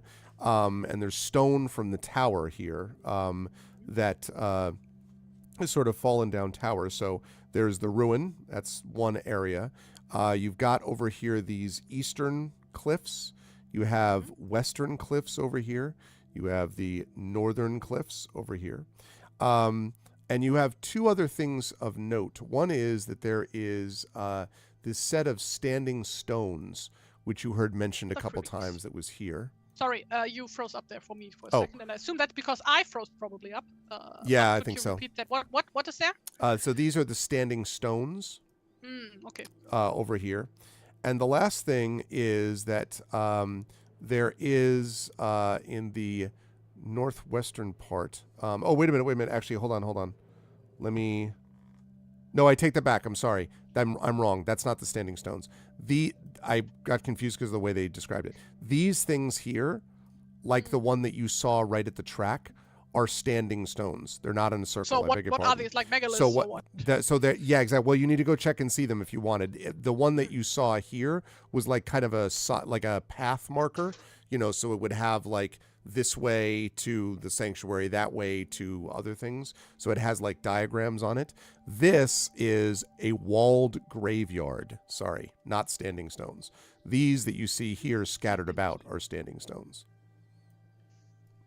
So yes, you've got the cliffs, you've got the ruin, you've got the walled graveyard, and then of course you also have Edgar was going to take you to this set of caves that were in the sort of side of the cliffs here. Okay.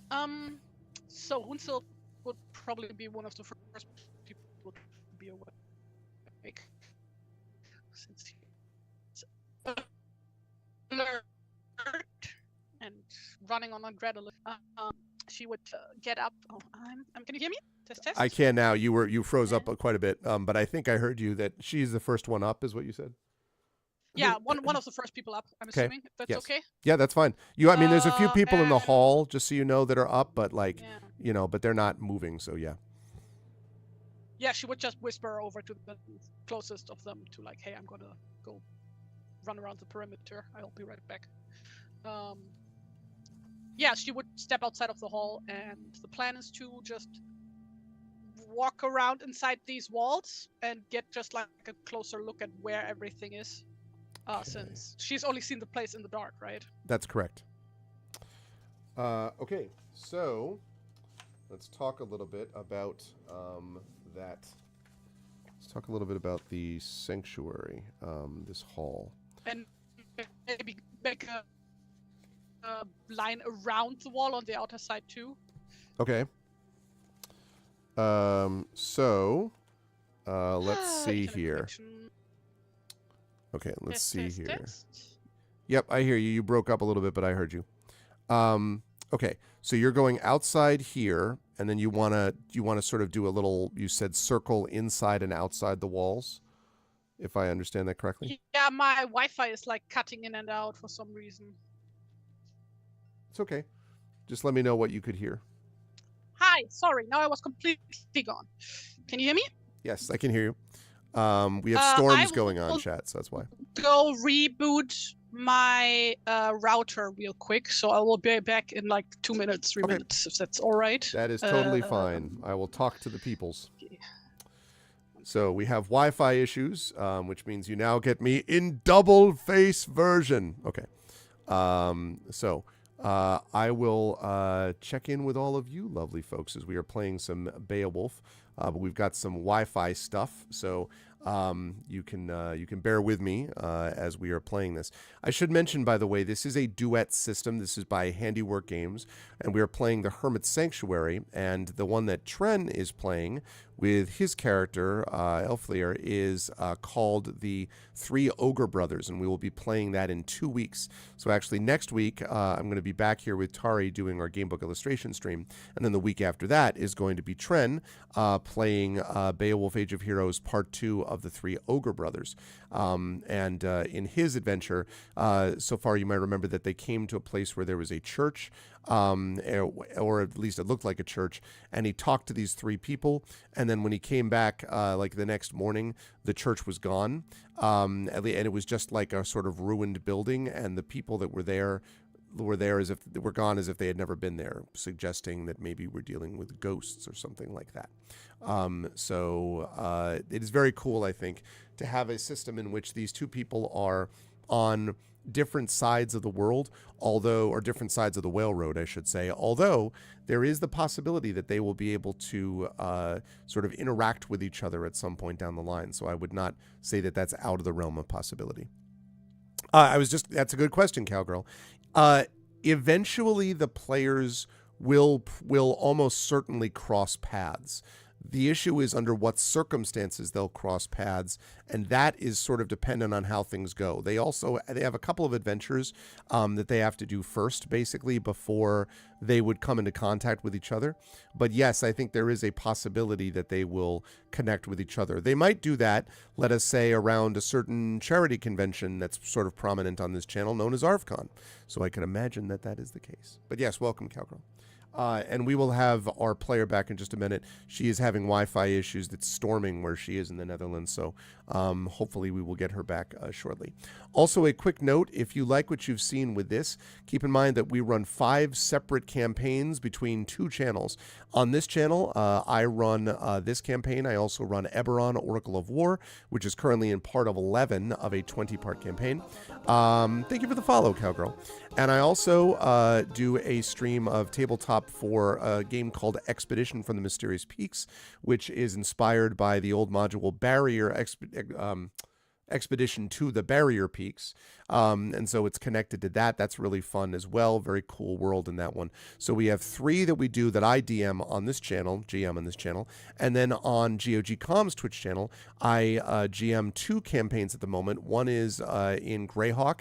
That is called Ghosts of Saltmarsh. And that's with the Infinity and Beyond, sorry, with the GOG crew. And then the other one, I see that Tari is back with us. The other one is Talisman Adventures. That one is coming to a close. And then we will be down to 4 that I run personally. We also have Community D&D on this channel, which I do not run, but which is on my channel, run by others, by the Shadow Crew.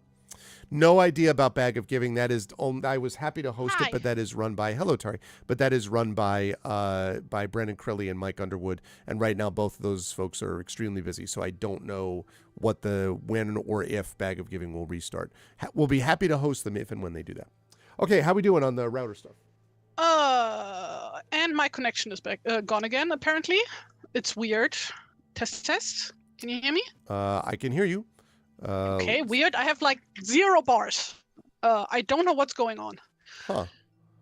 I guess we just have to keep on going and see. Yeah, we'll do the best we can.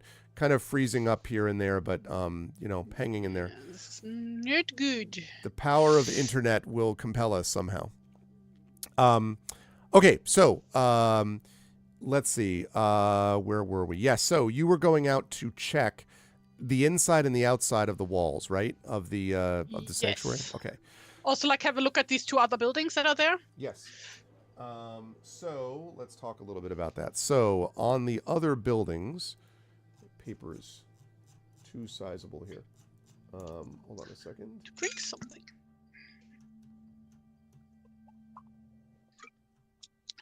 Stay hydrated, everybody. Stay hydrated.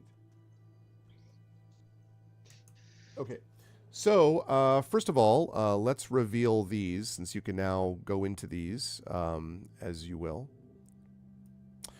So, well, she wouldn't go in because she assumed that people will be sleeping in there. But she would take a peek, through the door or whatever. That's what I would have. If there are windows, take a peek.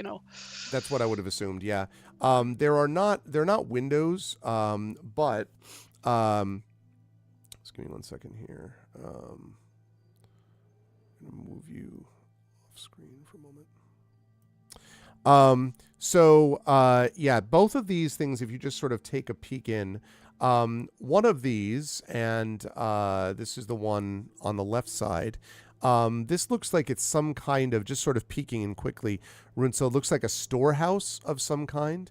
It looks like it's fairly recently built, and as you just sort of peek in, you can see that there are what looks like stores of dried and smoked foods and firewood and tools, and there's some bolts of woven cloth and things like that. So if you had to guess, you would assume that this is where basically the supplies for at least the Hermit Sanctuary, if not the island as a whole, are basically kept in this storehouse. There's no one in there right now, but that's what you would guess.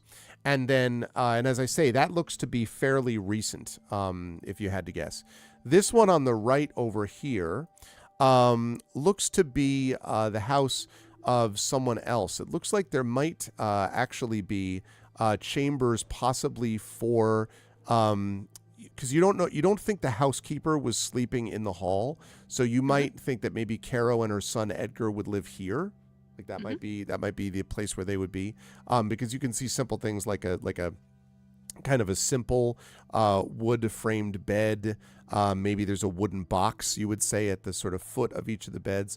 But obviously, as you said, you're not, I assume, going in there and tossing the place for stuff. So, yeah. So that's trying to get a lay of the land. Yep. So that's what you find as far as that is concerned. The wall itself, Mm-hmm. I should say, that's around the outside of this thing. The wall itself is partially in most of the place in good repair, with one exception, as I'll talk about. So the wall varies between, like, let's say 5 to 6 feet tall. It would make life difficult, you think, for attackers. I mean, they could probably climb and clamber over the walls, but it wouldn't just be, that's a decent sized wall. You couldn't just like leap Yeah, how over high it. is it and how thick? 6 feet, Roughly. probably 5 to 6 feet tall. Ooh, that's pretty big. And as far as thickness, Well, for a height like that, it needs to be like what, half a meter thick at right, least? I was going to say, yeah, probably. Although it's bricks on both or stone, I should say, on the inside and the outside. There is, however, one spot, though, that is not in as good condition. And yeah, one second. How tall and thick is the inner wall? Is that the same or is that lower? Same. Thinner? Same. Okay. Yep. Yeah, okay. And then like look at the broken spot in the south. Right. That one right there. Yeah. Now, in that broken spot, that's the one area that does not, that seems to have some issues. There are wooden posts and some piles of stone that mark where there's repairs in progress. And you're told by one of the people in the hall that there was a huge storm not long ago. In fact, they talked a lot about purple and green light that accompanied said storm, which caused a lot of damage to the wall, especially near the gate. And that area, Frithgar apparently has been working on repairing it. And in fact, I mentioned that he stoked the fire. As you get out and you're sort of looking at the wall, it's not long before he himself comes out and move him out here. And with his tools, goes back to, clink, clink, clink, clink, working on repair. So the stones, does the damage look older or newer? Because like if it would be older, then like obviously the stones that would have fallen off would also have grown lichen and moss or whatever, right, weathering on them. And if they were newer, they would be lighter colored. No, the damage looks fairly new, and in fact, the stone that is like the stone that you see is going in to replace where the other one collapsed does not look to be the same kind of stone as the original stone around it. It seems to be sort of darker and more mossy. So it looks as if it's sort of older stone, and definitely not the same stone that was used to repair the wall, that was used to build the wall elsewhere.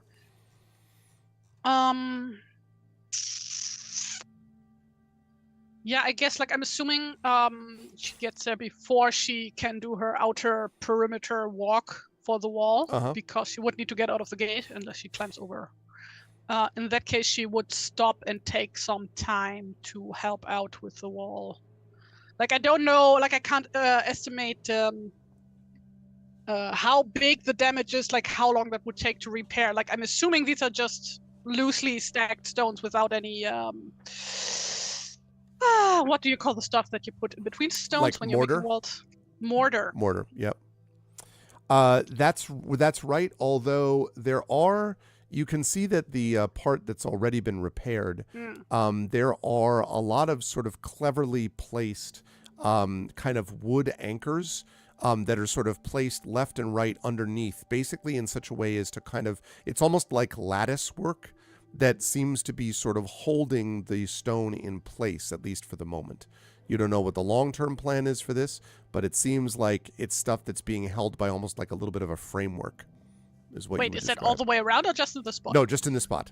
Oh, I was about to say, okay, because that would be weird. Yeah, no, not the whole thing, just the spot. Okay, no, then, she would like stop, put like her sword down and her helmet down, take off her cloak. Okay. Roll up her sleeves and just help out. He does not say anything, but as you are working with him, a couple of times he gets up, and assuming you accompany him, he goes off to, as it turns out, where he's been gathering the stone, and it's from the ruin that you saw when you first arrived that the hut is next to. And he's been picking up stone from that and bringing it back. So, no, wait. In that case, it would take a while, right?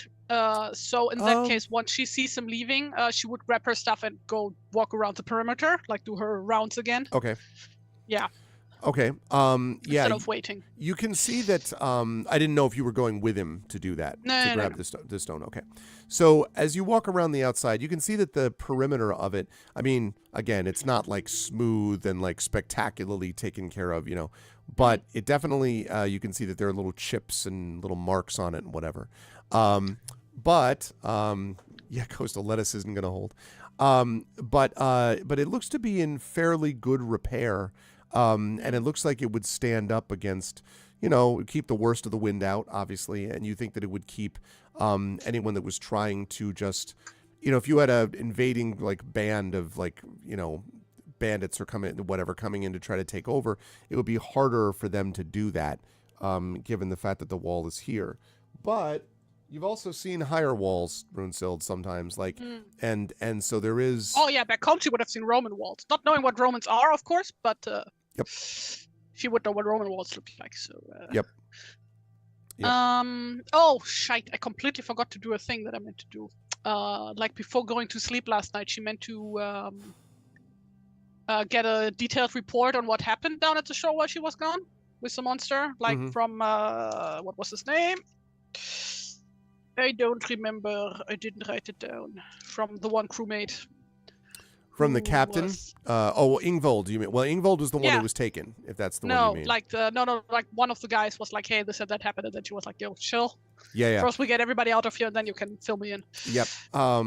And basically, like, so the captain also talked to you about that. And so the captain sort of fills in, but it's more or less the stuff that you already knew, that this monster appeared out of nowhere, grabbed Ingvold, slammed into the deck, basically breaking his back, you would assume, because he would look dead immediately.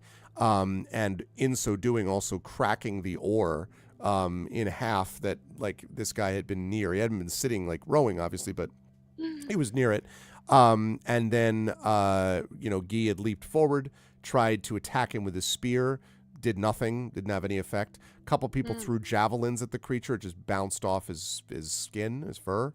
And then the monster, roaring, turned around and, like, loped off into the darkness. And at that point, Aban came running up to find you. Right. Okay.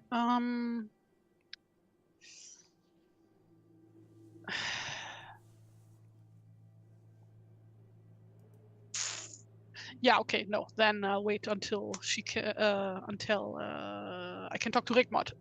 Okay. So yeah, I'll continue my perimeter one and like also try to get a view of the island from here. Okay. I'm assuming it's still or again misty since it's like early morning. It's pretty misty, yeah, and the fog is not burned off. There's it's now a brighter gray light, but still kind of a gray light, and the visibility is not tremendous. Mist. But as you make your way around, you've kind of finished your perimeter check. You don't notice anything else, about the walls other than what I've already, previously described. And again, it's just the sound of the wind, really, the sort of howling of the wind that seems to have picked up a little bit. Not crazy, but has picked up a little bit since last night. Yeah, well, we are on an island in the North Sea. Yep. It's always windy. It's always fucking windy. Pardon, heckin' windy. That's something that I learned the hard way when I was a teenager. When I, for the first time, went to visit my aunt, who at the time used to live in Hamburg, which is pretty close, well, relatively close to the coast. But yeah, it's just very fucking windy in that entire region. And at the time, I always used to wear a hat, and that one was just swept away every 5 minutes. Stopped wearing that one really quickly. Yeah, you have to pin that sucker down if you were going to, I imagine. Yeah, no, I swept it out for like a headscarf thingy instead, also to keep my hair out of the face. But yeah, wind. No, okay. Yeah, I guess after she finished that, she would return to the hall. All right. Yeah, in fact, let me see if I can... what do we got? Yes, all right. Let me add that into the game.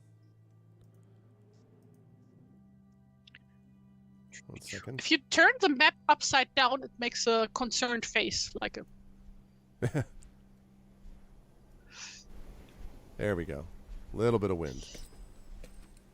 Right, lovely. Okay, so. No, our aunt does not live in a hamburger. Jeez, Dragon. Not anymore, no. She moved away. She went to Bun. Just kidding. See? No, that's what I used to. I made a joke. I made a food and also a German. Very joke. different places, pretty far away from each other. How many hours to drive? 6, 7 hours to drive. Totally Very different. Okay, so in any and case, not nearly as fucking windy. Yeah. So back to the hall. Yes. Back into the mouth of the. So once you are back, once you get back into the hall, you can see that the food has now been. You can get sort of smelling better, having gone through stuff. It appears that Carreo has made a breakfast of oat dumplings and the leftover meat from last night's meal. So smells pretty good anyway. Yeah. Also, Runsild would also like contribute. That was the word. Contribute to breakfast by accessing like the provisions that the crew had brought along. Okay. Which is probably also stuff like oats, dried meat, dried fish. Okay. I don't know what else. Dried apples. I have no idea. You can do all that. Prunes. You can do all that, and actually they have probably oranges, right? We don't want scurvy showing up on these. Oh things. yeah, the famous oranges of northern Germany. Yeah, sure. Some grapefruit, right? You know, some right from the groves. Just kidding. But yes, you're able to do that. Aha! I see what you did there. So you're able to do that without difficulty, and there are a fair number of supplies that you saw in that storehouse. Again, one of the benefits of having not a lot of people there. Cabbages have vitamin C. Yeah, that's true. That's true. Cabbages do have vitamin C. Yeah, but those aren't great. Oh, sauerkraut. Did they have sauerkraut invented yet? I don't know. I don't know. So yeah, you're able to do that and bring goods and supplies and so on into the hall and have a nourishing meal, even if people are still not in a wonderful mood. Although it's a little bit better than it was last night. Runsild would crack some jokes to bring everybody's spirits up. Okay. Just be a ray of sunshine. Possibly seem a bit manic. We're fine. You've seen. No, not like that manic. More like in the fashion of like, oh, she's like way too enthusiastic for this entire situation, manic. Right. Have you seen? You've seen Die Hard, right? I have not. What? You haven't seen Die Hard, the greatest action movie ever made? What? I don't like action movies. Yeah, but no, but this is man. I've never watched Die Hard. I'm sorry. All right, that's fine. It just you have 1 week to remedy that. No, I'm just kidding.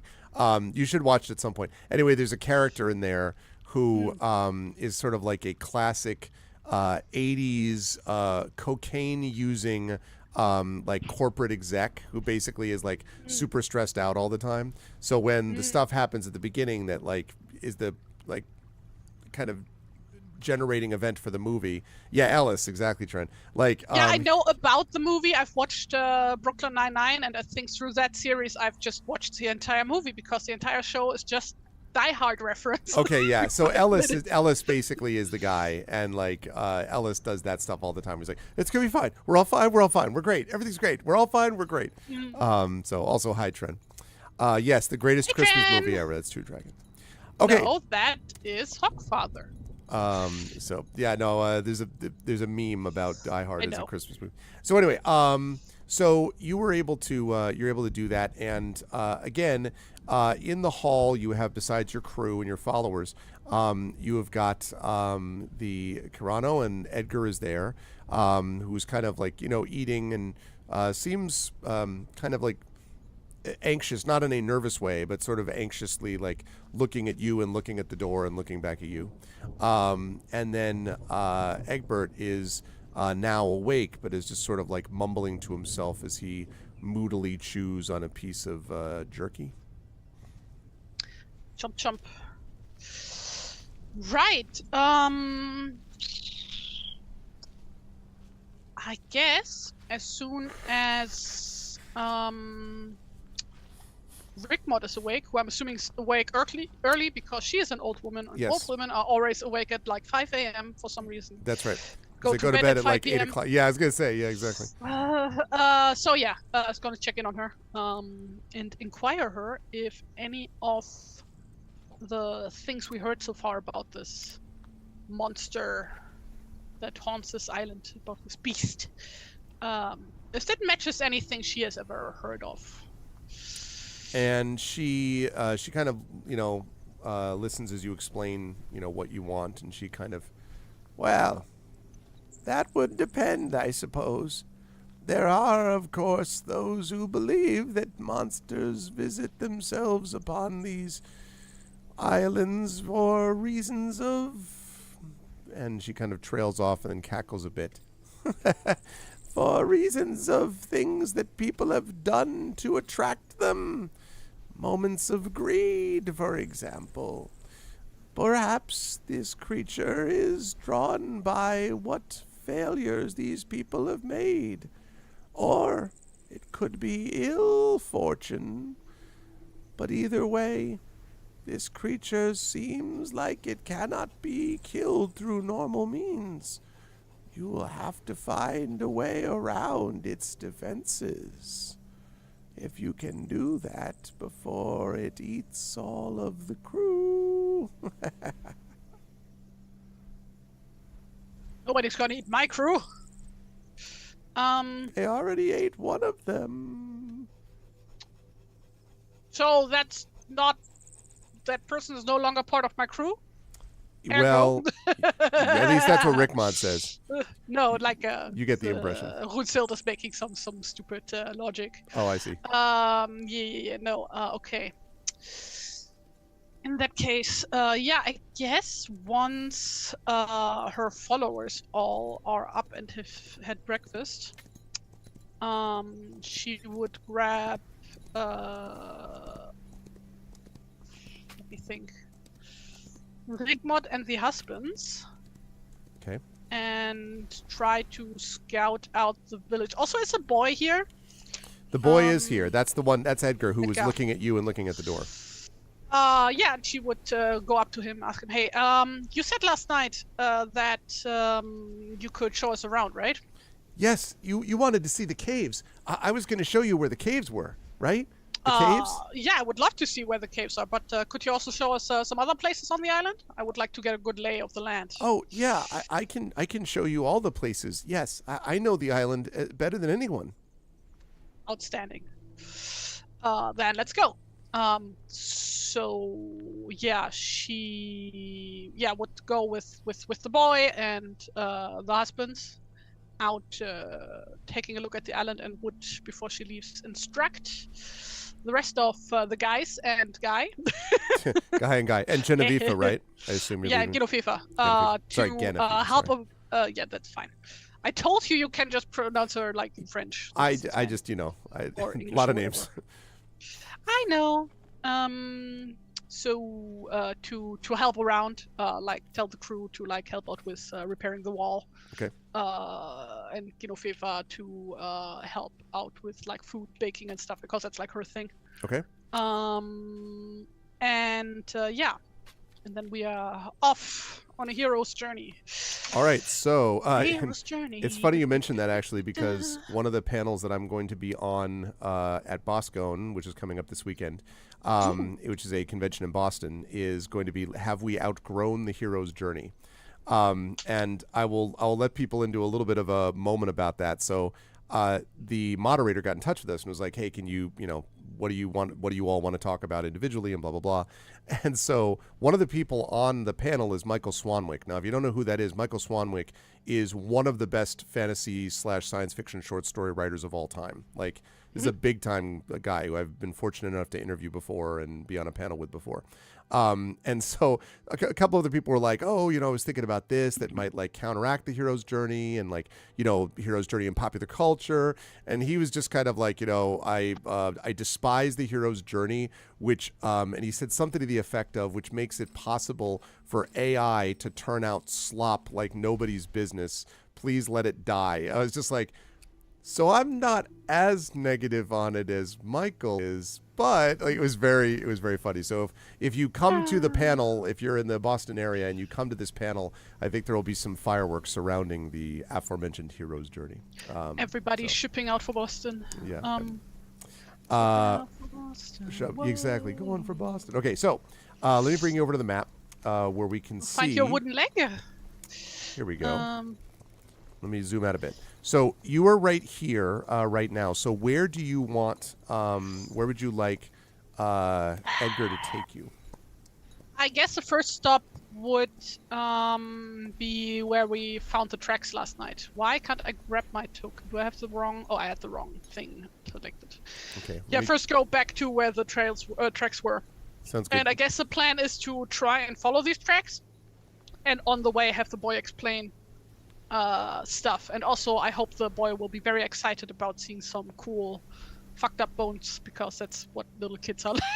It's like, whoa, that's so gross. Super cool. Super cool bones. Yeah. That's how I was when I was a kid. Okay. Right. Okay, there we go. You have two types of children. You have the ones who are like scared at everything, and you have like the type of children who are excited by everything, right? Yeah, I think that there is a third type, which is the kids who pretend to be excited by everything but are secretly scared of everything. I see. That I think is another group. But anyway, so yeah. Which are your kids? My kids, slightly different from each other. I think both of them.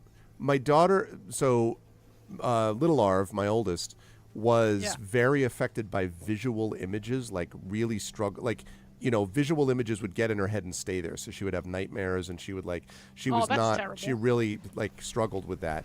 And as she got older, it got easier. And obviously she's kind of grown out of that a little bit, but still has never really loved like horror and gore and all that stuff. Has not been her thing. My son, I think, is more Mini Arv. I think is more, I don't think he's quite as affected by the visual image, but he's very affected by like things happening to people. So like in the adventure I ran, the live D&D event I ran last week, he was obviously watching it. And there's this one sequence where a character, a bad guy basically, gets enclosed by these branches that pull him into the earth. And he was really scared for the guy. He was like, well, was the guy hurt? And I was like, so we were like, he went to a farm upstate. Yeah. No, we said he was in jail or something like that, but he was like, he was really scared for the tree. And he was scared for what the tree was like, the person the tree was hurting. He just does not. That's sad. So yeah, they are, for different reasons, they're sensitive. And I was as a kid myself, so but still my kid watches. And now you play pretend for a living. My oldest is the Mandalorian. Loves the Mandalorian and all that, and so it's gotten a little bit easier as they got older. Okay, so where were we? Bones and viscera. Let's go. Yes, the bone tracks. Blood and gore and all that good stuff. Okay, so if you want to follow these tracks, let me zoom in here. Well, first we have to find them again, right? Right, and you find that with ease actually, because you put up some stones. Remember, right in the spot where you left them. I'm smoked. So you find them in exactly the same spot, right by the sort of marker stone here. Yes. But again, unfortunately, it doesn't take too long before the sort of blood and bones trail off. However, I will say that there are also stones that are close, that are sort of close by. So basically as you get to like the end of the track, you can see there are like 3 fairly like tall to medium-sized stones. You can see 1, 2, 3 right here, that are visible from the path. Right. Okay. In that case, after and the tracks are the trail over, route, by the way. Well, once they run out. Once it would gesture to the megaliths, the standing stones, and in German we call those Hinkelstein. I don't know where that word comes from, but everybody knows that word because of Asterix. I Those see. things are very, very important in Asterix. Menhirs, I think is the English word, right? That's right, which I know from Yay. Asterix. Asterix. Comics, the constant use of menhirs, which is Yeah. obelisks or obelixes, right? Obelix. Obelix's thing is that Obelix. he just Yeah. carries menhirs around. I don't know what it's pronounced in French, actually. I don't know the French pronunciation. It's a French comic, so. Yep. But yeah, would gesture to those and like ask, yo, what are these, my dude, my guy? So Edgar sort of points and he says, there are all different kinds of these stones around the island, and some of them have they say things like they have pictures on them, and some of them are you can read and some of them you can't, and there's all kinds of different ones. And he points at, and you can see there's a tall one here, and then there's two basically medium-sized ones here. Do those have writings or pictures on them? Sure. Which one do you want to go to first? Oh, like she no, like that's what she asked the little boy. Like she points at these three stones. Do any of those have anything on them? And he says, well, that one, and he points at this one right here. That one I think had stuff before, but I think the wind has taken away most of the writing now. It's kind of like rubbed out. You can't really see it. And then he points at this other medium one and he says, and that one is got grass and cracks on it. And there are snails that crawl in and out of the thing, of the cracks in the rock. But I don't think it has writing. But this has some writing though. Oh, I would love to have a look. Let's go. Okay. So I guess we go first to the closest one. Okay. Have a quick look. Yeah. Okay. And that indeed, is like wind swept, like sort of wind scoured, actually. Again, there's always wind on this island, as we've discussed. So the wind has kind of scoured this. It's like really not even very like visible. There may have been carvings on this once, but they're very indistinct now. Very hard to see anything normal. So, even Mundia, Rigmord, do you guys see anything legible on this thing? And Rickmod kind of like looks up and peers, like the wind, having to hold her hood close against the wind, and none to be seen by this light. Oh, that's ominous. That also may be directly stealing from None to Be Seen by This Moon. Yeah, I know. Said by I figured. I got that reference. Thank you. I know you're a big nerd. I figured you'd appreciate it, yeah. So yeah, I guess in that case we just move on if we don't see anything of note there to the big stone in the back. So in this one, so you may remember that this stone here had pictures of, and I think I showed this, but let me... Yeah, this one had some Ogum on it, right? And Rigmund could read that. Yes. Let me see if I can find as well. How do you pronounce Ogum? Ogum? Ogum? I don't know how you pronounce it, actually. For which? I'm sorry. The writing system. I don't know how you pronounce the name. I just know how to write it. Oh. I don't know how to write in Ogum. I just know how to write the word Ogum in Latin script. Yeah, I don't even, to be honest with you, I do not even know. Is it that one? Yeah, it is. I don't speak any Celtic languages. I already had it ready. Okay, so looking on the stream, if you would, Tari, that is what you saw in the marker stone. Wait. I need to press play first. No problem. Okay. So that's not what you see on this stone. That's what you saw on the one back there, which was basically this drawing of what looks like,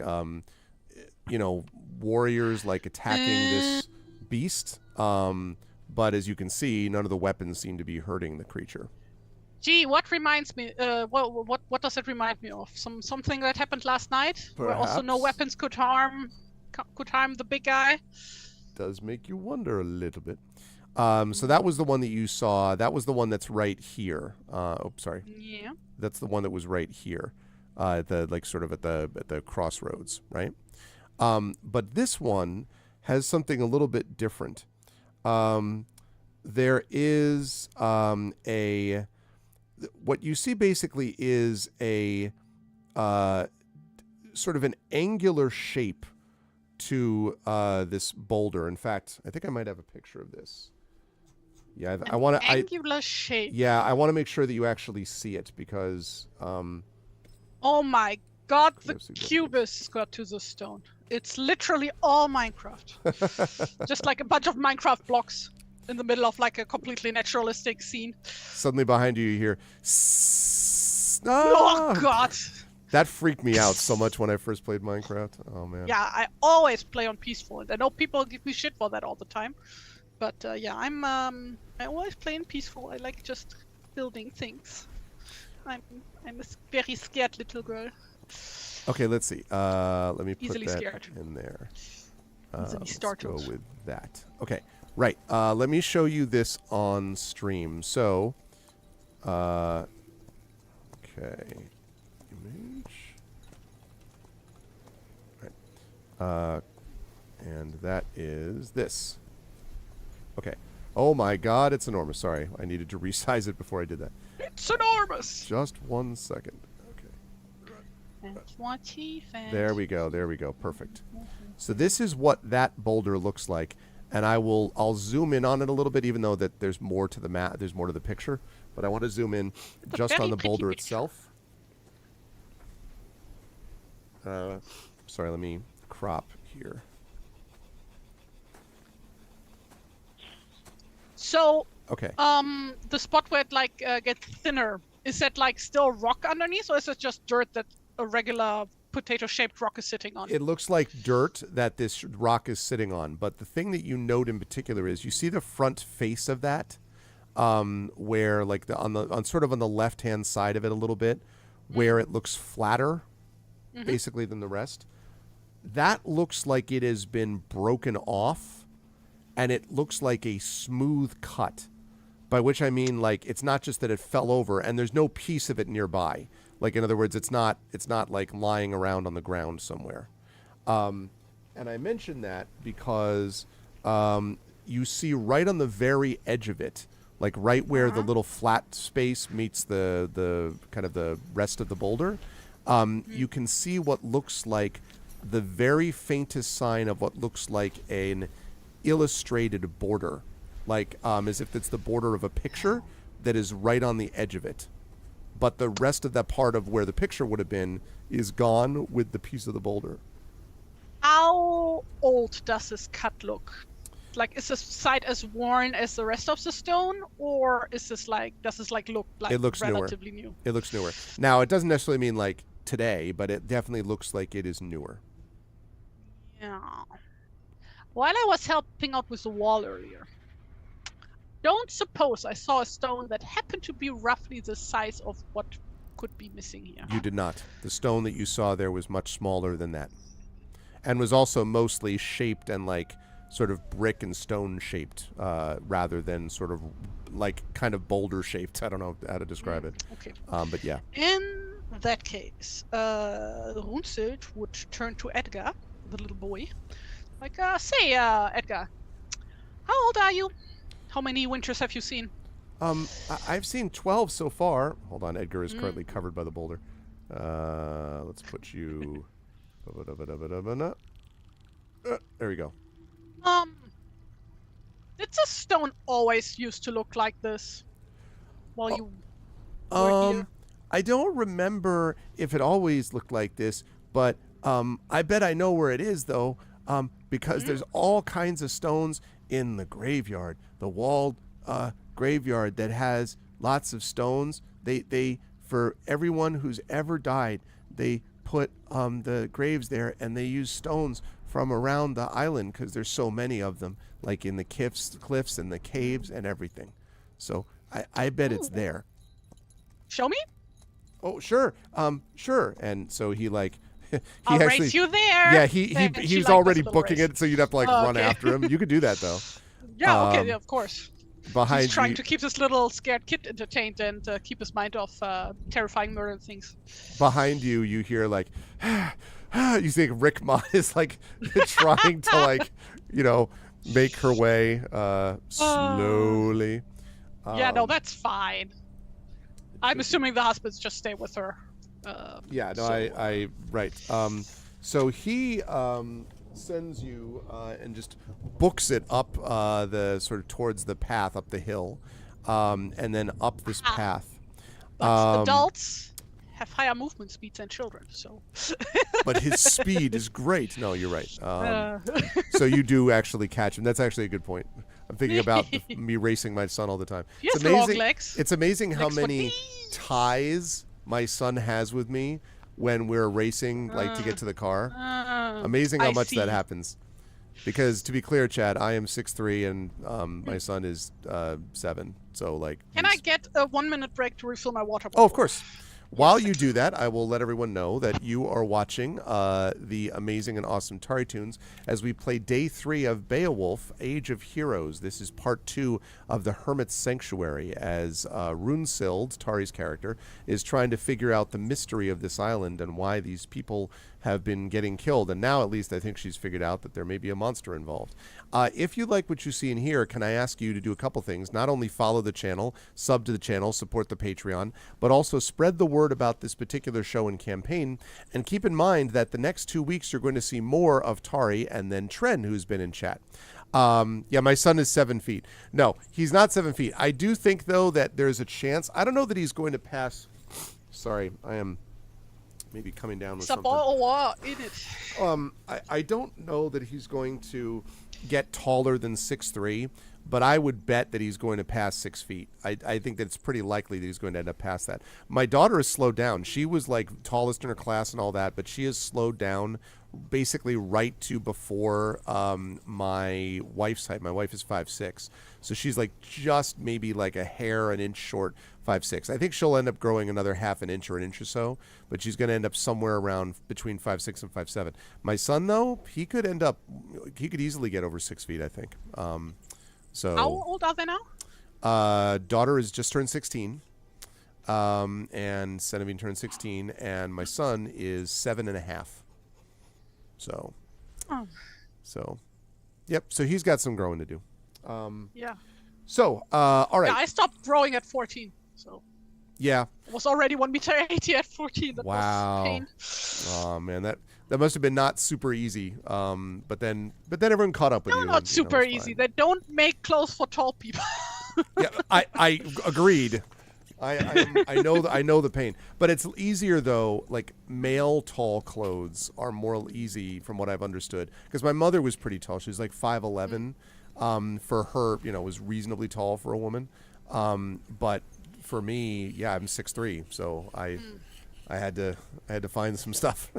Okay, so about this walled graveyard. So the boy leads you up the path and brings you here. And I guess actually I should bring him over from. Let me just copy him. Oh, let's try it again. Can you shrink my token a little bit? I can't do that for some reason. I think we just established that you're tall. No, just kidding. I'm as big as a graveyard, literally. Look at that. You were covering the entire graveyard. Yes. Let's get that. The graveyard is just extremely small. It has only space for one person and only in the vertical, not in the horizontal. It's a cubicle graveyard, basically. It's just for you alone. No, that's a circle, clearly. Greg, learn your shapes. Yes, yes, very funny.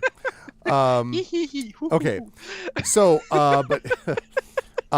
this is the walled graveyard. Now, jokes aside, it is definitely bigger than either a cubicle or a circular enclosure. But the stones are pretty tightly placed, but the wall is some 5 feet high, and I actually have a picture of this too. A lot of pictures of these. Making me jump in between tabs. Tips. I know words. I can English. Yeah, I put a lot of them in Roll20, I am but a very, not all of them. very good English speaker. Okay, give me 1 second here. Crop. Save as. Let's see. Find more cheer in a graveyard. Okay. Right. What? Okay. Cheese in the graveyard? Yum. Find more cheese. Is that why the graveyard is round, so that it can fit cheese wheels that are stacked on top of it? Which giants place above them, like in the exact spot that they need to be. Very, very famous Viking burial ritual, putting wheels of cheese on graves. Common to the experience. It's Source, trust me, bro. Source, shut up. Sources once came to me in a dream. This was revealed to me in a dream. That's how that goes, right? Source, it should have been this way.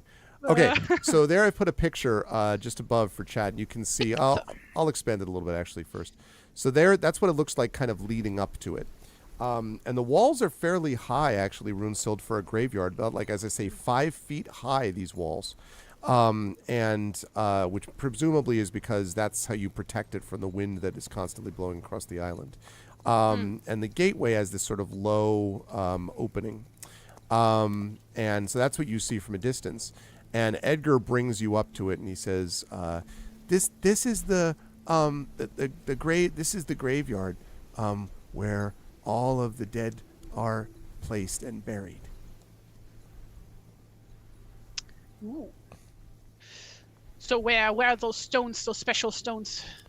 And so he goes inside the enclosure. And I follow. just before you go in, though, you are stopped by Arvan, and he says, "Wait, aren't they like way behind, or they catch up by No, now? no, I would say that they would have caught up. Probably eventually by now. Actually, I guess that's true. If you ran all the way, no, you're probably right. They probably, because I forgot they're back with Rickbot, so that's actually going to take a while. So never mind. So they don't say anything to you. So you walk into the enclosure. Inside the enclosure, you can see a set of these, again, a lot of these sort of tightly placed stones. And inside the enclosure, you can see what are clearly 3 fresh graves, like have just been dug recently, probably you would guess within the last day or so, maybe 2 days. And then there's also half a dozen older graves, and each one of them is about what is described as like a 6-foot-long grass hummock, which I gather is like a mound. I would say basically, I'm guessing that's a burial mound that is facing from east. What's the word? Hummock. Hammock? Right. A hammock is something hammock is something that you rest in. Well, that I know what a hangs hammock between trees. is. But a hummock, I don't know what the hummock is, to be honest. I'm guessing though that it's a mound because it's facing east-west. So it's like the sort of burial mound, the little grave mound, right, for the body is facing east-west. And each one has a small stone marker as a headstone. And every stone is less than probably 2 feet high. And there's like this carved interlacing design on it. But right opposite the entrance is a much larger grave marker and its accompanying grave. And you can see that the headstone there has a distinctive angular shape. And it's sort of like placed at the top. It's much bigger than the other stones. And Edgar sort of points and he says, "I bet it's that one. It's one of the ones anyway in here." Let's have a look then. And go to inspect that stone further. Okay. So definitely it looks like... It would be great if I would be playing Inge now. She could date the stone to exactly when it was formed out of sediment or whatever, and then cut and then moved and moved again, but no. Unfortunately not. Yeah, thank you, Effect Life. Right, this is what I assumed it was. So a hummock is a small elevated landform, rounded or irregular in shape, commonly found in wetland areas or regions affected by glaciation. Hummocks can be composed of soil or silt, sand, or vegetation, and it's often formed by the accumulation of debris or sediment. They are typically smaller in size compared to hills or mountains. Well, this is extremely small in size because it's been man-made, obviously, these things. But that's interesting. Yeah, so it's more or less what I thought. So it's basically a mound or a hill, and this is a very small, these are a set of small ones like that. So when you go over to the broken, this broken stone that I mentioned, and you take a look at it, you can see what is clearly the story of, like, basically the rest of the border in the picture is there. And you can see a picture of, let me put up the one that you saw previous that I mentioned, which was this one here. So you remember the one about the monster and all that kind of stuff. Yes. You see on the picture of this stone the same monster, but you also see, instead of a bunch of creatures, you see one person who is like wearing a helmet and looks to be almost the size of a beast. Looks like some kind of hero or something, if you had to guess. And you can see that the hero has their left hand up in the stone carving. And from their hand, they are holding something. You can't really see what exactly. They're holding some object. But the carving shows beams of what are clearly meant to be light coming from this thing that's being held. And you can see the beast here, instead of like roaring, is covering its face. Okay, so Runhild would take her helmet off and put it on the little boy's head, and then like make the pose of the monster, and like pretend to be the monster while he can pretend to be the hero in the picture. And so he's just like, he does this, and so that happens as literally that happens, and then you hear like, "What exactly are you doing?" And you look to see that your followers have arrived. And are a little confused as to why you were standing there with this other thing. And Rick Mod, who's sort of like breathing heavily, but has made it to the. Well, can't you tell I'm being smote? And then she does like a dramatic death scene, and Edgar smiles. Yeah, I just defeated her. I mean, not her. Well. And then he kind of shyly says, "Well," and he kind of steps away. And your followers come over, and Aban sort of looks it up and down. Interesting. So, this is more keys to the puzzle, yes? I think this is telling us how we can defeat the monster. So I'm not sure how the person here, and she pointed at the guy with the helmet, is shooting laser beams from their fingers. And Yasib says, "Laser beams? That is a new one. I have not heard that phrase before. Although where I come from, we developed that technology 500 years ago because we're way ahead of everything. I'm telling you, though, that's true. Everything that we invented, like in the West, was invented way before us by people who are much better at it. Anyway, so... I think it's really? so funny. Like, the only reason that Europe got like the moving letter printing press first is because our writing script is compatible with doing that, and like Arabic script and Chinese script isn't. They can't do that with those, and that's why they didn't invent that, which is just we won on a technicality, basically. Printing presses, by the way, if you folks ever get a chance to go to, there's a place not that far from me called Old Mystic Seaport, which is where they have a lot of the old like whaler ships and stuff like that, and they have a printing press, like old school printing press that they would have used for them, which my daughter and I both think is super cool. And like how they slot the stuff into the printing press for use and all that is very, very cool. To get awesome. Into. But so this is what you find, and so the followers are kind of looking it up and down, and Rick Mod sort of nodding as she sees it. She would also hand some water to Rick Mod. Yeah. Okay. And Edgar says, I think there are more elsewhere too. You can find all over the island more stones if you want. You just have to go everywhere in the island and look at all the stones. And your followers kind of like side eye you. think there's a lot of stones on this island. Do you know any in particular have pictures like these on there? Well, there's and he starts like thinking about it, and then yeah, well there's that. Oh, well that might. Oh yeah, there's one. There's actually there's well some of the stones have the same picture, like the same symbol on it, and then one of the stones has a different picture. That's farther over though, to the east. I think I want to see the stone with a different picture on it. And you can keep the helmet on during the way if you want to. He says, "Really?" Yeah. And so he puts on the helmet, which is like, he still has it on probably. Oh, you had it on before, yeah. So like the helmet, which is like down to his shoulders, like type of thing, right? Well, I mean, this type of helmet is specifically designed to be down to his shoulder because it has chainmail attached. Like no, I guess that's true. I guess I'm thinking about like that. It's like, but it's like. It like is bouncing back and forth on his head, basically. Like it probably would rotate. It's way too big. Yeah. Okay. So he brings you. If you want to do this, and just by the way, just a quick note about the time frame. So it took you probably, I would say it's taken you about an hour to go down, look at the stones, look at that, come up here. So it's not a huge island, but just between that and looking at stuff, it's been about an hour. So your guess is maybe 9 in the morning now, something like that. And it's brightened up a little bit, but certainly the sun is not peeking through. And so Edgar comes out and he's like, okay, so it'd be pretty far over this way. So let's go. And he like starts running, across the island.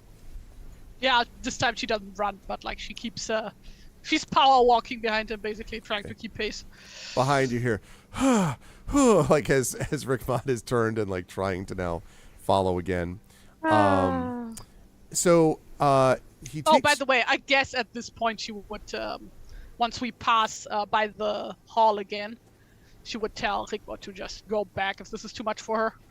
Okay. And Rickmont sort of says, all right, I'll be in the hall if you need me. Yeah, she tells, wait a second, where name? She tells Ibn Galib to deliver her to the hall. So then you just have Aban with you, I believe, right? Yeah. Is the only one you have? Right, correct. okay. So, so you, Aban, and Edgar continue. When you get to this small stone, which is to the north side, so you're looking now, if you were to look south, you could see the wall right here, the northern wall that extends around. Oh, sorry, chat can't see that. Let me bring us here. Line must be drawn here. Yeah.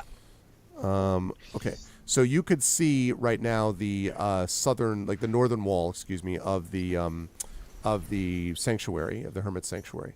And right here, you can see there is what probably would be best described as, it's almost like a kind of, hold on a second.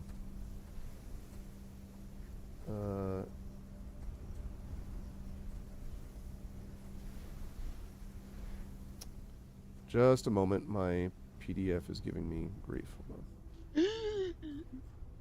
Computer says no. Time to hydrate. Okay, 1 second, I almost got it. Delicious. Refreshing water. Oh, okay. Right.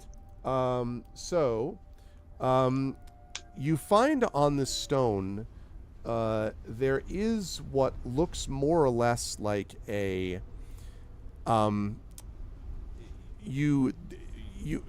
the shape is a little obscure, but it looks kind of like a cross, albeit a very odd looking cross. Almost like I guess the way I would describe it would be, have you ever seen like a Greek Orthodox cross, like that sort of thing?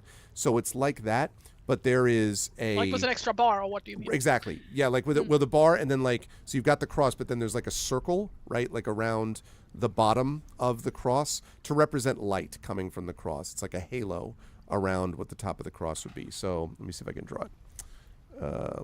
Woo! We get to see Greg draw. Oh God, yeah. This is gonna be a joy. For Okay, me, so it's like it will be. cross, and then there's. We still need to do the thing for one of the Gamebook illustration streams where I do the book and you do the drawing. Jeez, like this. You see it on stream. Yeah, I see it. Like So an it's- Ankh, basically. Yeah, like an Ankh, right? Yeah, kind of, sort of. Exactly. But there is one big difference to it, which is that it also has a. Let's get rid of that. There's also a chain that you can see, or at least it looks like a chain, like an interlinked chain around it on the drawing of this thing. And Edgar shows you a couple of stones that have the exact same picture of this strange-looking cross thing with a chain, hanging around the end of it. Wait, sorry. Strange-looking cross thing with a chain? Right. That's what you see drawn on these stones that he brings you to. Like a couple of. Remember, I mentioned that there are a lot of stones that he said that the same image or the same picture. So it looks like etched into it is this cross with a chain. You think it's like either a necklace or an amulet or something, if you had to guess, Runesild. Yeah, she turns to Aban? even Mundir. Can't use the first name because of weird medieval naming Oh, beg your pardon. conventions. It's a thing. Ibn Medieval Mundir. Arabic naming conventions are a headache. I tried so hard with these names. Okay, so at then. some point I gave up. So but Ibn yeah, Ibn Mundir. Mundir. Okay. Yeah. Right. It would turn to him as like, does this look like anything to you? And he kind of like peers at it and he says, it's got to be an amulet of some kind. You can see the chain. I have heard of some of this with this church, this new thing you've heard of. But this looks older than that.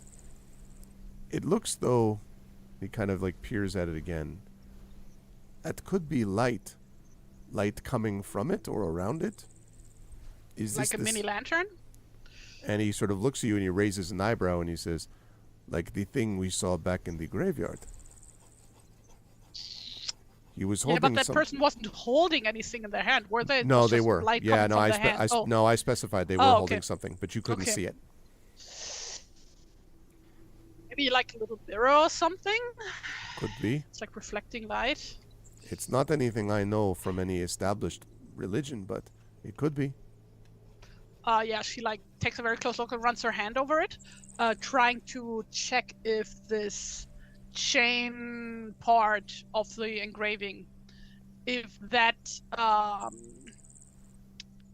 matches the other part of the engraving. Like, think of it if somebody came in later and would have added something to it. I see what you're saying. No, this does match. You think that this was done at the same time. Yeah, then she would turn to Edgar. It's like, have you seen something like this before? And she points at the amulet thingy. And he says, I've seen it on some of the other stones, but I haven't seen it, like, besides that, I haven't seen it for real. Mm-hmm. It looks like it would be fun to wear, though. Maybe it's, like, got strange powers. Maybe it shoots out light, or, what did you say before? You called it a laser beam? That was really weird. Would be really practical if you, like, needed to go to the toilet in the middle of the night, right? Wouldn't need a lamp to find your way? And he kind of says, yeah, or if you needed to keep from being eaten by a monster. Sure. Like that too. And for a moment, like, Ibn Mundir, like, exchanges a glance with you, since, of course, Runesild, he was the one that was on the ship when this all went down last night. So have you seen any other cool stones, or do you want to show me the caves now? Yeah, there's one more. This was just one of the ones that had all the same pictures. There's lots of stones that have this picture, but there's one more that's different. And see, he comes around. Show me. So he comes around this way. Now we're looking at about probably closing in on like maybe 9:45 or 10, just to give you a general sense of the time. And let's see if I can get us over here. I'm going to have to move this over so chat can see it. Again, many thanks to a certain prominent artist whose name rhymes with Blary Bloons, who is responsible for making the awesome overlay that we're using today. Just saying. Thank you. Okay. Right. So right there. There we go. Okay. So that stone, which is a fairly sizable stone, on the other side, right here. Right. Like the entertainment on this island is outstanding. Everything is just stones. And here you have stone, and this one has stone. And this is also a stone. And if you look to your right, you will see a stone. This one here, as you're sort of looking at it, you again see that same monster. So again, as a reminder to you and to chat, that monster there. But instead of seeing the monster either with light shining or whatever, the monster is lying on the ground. You don't know if it's either dead or asleep or something. And carved above it it's in a cave. So this is obviously, it's carved as if it's in a cave. And above, you see a bunch of people like the ones you see on this stone that are building a tower above this thing. Hint, hint, nudge, nudge. We know where the monster nest is. Awesome. Okay. Yeah. Hey, you want to show me the tower next, maybe? And he says, "Oh, yeah. That's actually some of the really cool caves are there, but..." And then he stops. He says, "It's And he kind of looks at you like earnestly with his eyes like not quite fitting into the holes of the helmet as he stares up. He says, "It's a little scary there." But why would you be scared? You have a cool helmet to protect you. Oh, I didn't mean for me. I wanted to make sure you and the man there is not scared. Oh, we are not going to be scared with such a strong hero at our side. And Ibn Mundir says, "That is true," kind of like slowly. And as Edgar sort of heads off to show it to you, Ibn Mundir pulls you aside for a minute and he says, "Runsild, it is your decision, of course, as to where we go, but are you sure it is safe to have this boy bring us to these places? If there is this beast that I saw last night, this boy would be no more than a morsel, and we would be the main course. Are you sure that this is the right path?" We are not going to be going inside the caves. We are just checking where the entrances are. Don't worry. And he sort of he kind of sort of nods slowly, and he says, "I suppose you know your business, but..." I have a feeling that this creature does not like sunlight, or light in general. So I think we are safe. It will be fine! And she slaps him way too hard on the back. And he nods, and you follow. So Edgar brings you over to... Le tower. Yes. I don't know what tower is in French. Donjon? Is that it? Oh God, I should know that. Was it like a type of tower? I don't know. I know the word donjon exists. That's where the word dungeon comes from. Yeah, but I think that's a specific kind of tower, though. I don't think that's. It's like a turret, right? Like a wall turret. Right, and I'm trying to think of like the. And I need to find it again. You speak French. I mean, I did actually. There was a time when I did. Once upon a time. Once upon a time. Okay. So, let me see. I believe... See if I have the picture of this. I do. Okay. Let's voyage to the donjon. All right, I'm going to show you this thing. So... Show me what? Where am I looking? Give me just a second getting it now. So... Where picture? Okay. Where thing? We do this, and then we do this, Let me do that. And a little bit of this, a little bit of that, a little bit of this, a little bit of that. Okay, so now let me put this by the way, how much screen. longer are we going? It's 10 before... Yeah, we're closing in on the end. Probably about 10 minutes, I would say, would be my plan. I'm glad that things have stabilized with the internet. He said, knocking on wood. Yeah, I think the storm stopped, so that helps. That's good. I don't want to spoil it. Okay, as per usual, and I've done this way everything too large. Explodes. Exactly. Okay, so now you should be able to see on stream what this looks like. Okay, so on the regular map, the thing to the right has a roof on it. Is that just like taken out of this? That's one correct. to, like, This is just a cutaway. The building, or That's is there right. no roof? That's right. Okay, This is just a cutaway because he shows but you the the tower hut. doesn't have a roof. That's right, because he shows you the okay. because he shows you the hut to begin with, because that's where he stayed when he found you in the first place. But yes, the inside of the tower looks like that pretty much anyway. It is as you get closer to it. There's a couple things that stand out here, Runesild. First of all, this ruin is of unfathomable age. It looks like it once had incredibly thick walls, like super, super thick. And there was a staircase at one time that must have been set into them. And there's only one entrance that goes into the ruin, and you can see that there on the map, which is the one facing basically to the northeast. And the doorway leads into a passageway. Now, just for scale, that passageway between the walls is 12 feet long. So you can do the math yourself. Basically, what that means is that the passageway is 12 feet long. Long. That is... Which is like what? A meter is 3 feet, right? I'll wait a second.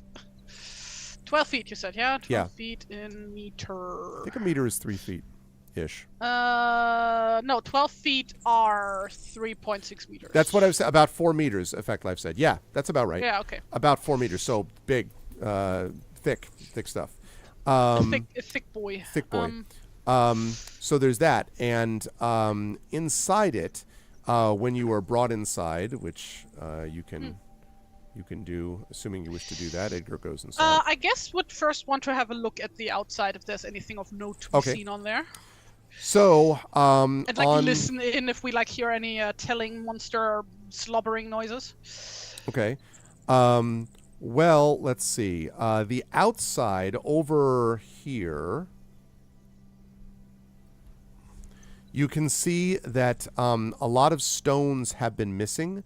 And just judging by the fact that you see there's matted down grass and stuff like that there, it looks like the stone has been recently removed. And if you had to guess, this is where Frithger the builder has been taking all of the stone and bringing them to repair the wall. Because this stone does look like the stone that's been used to repair the wall. It's darker and older, as I mentioned before.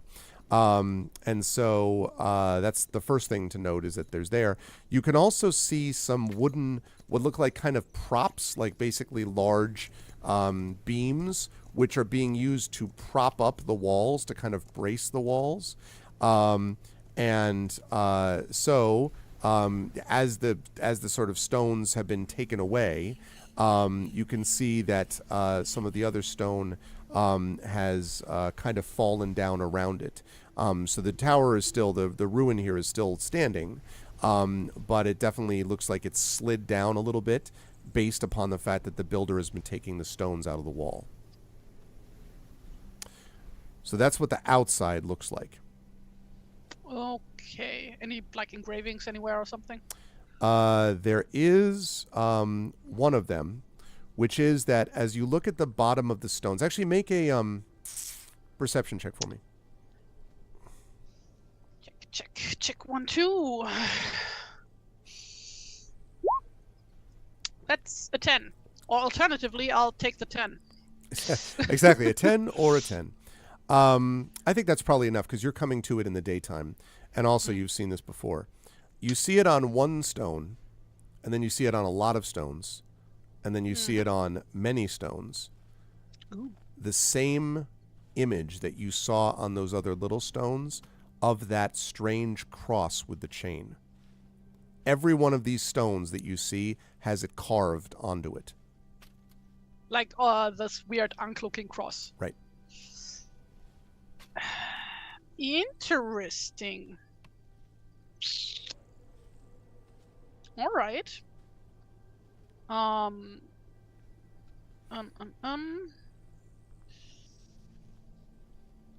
Even Mundia, have you ever seen this symbol?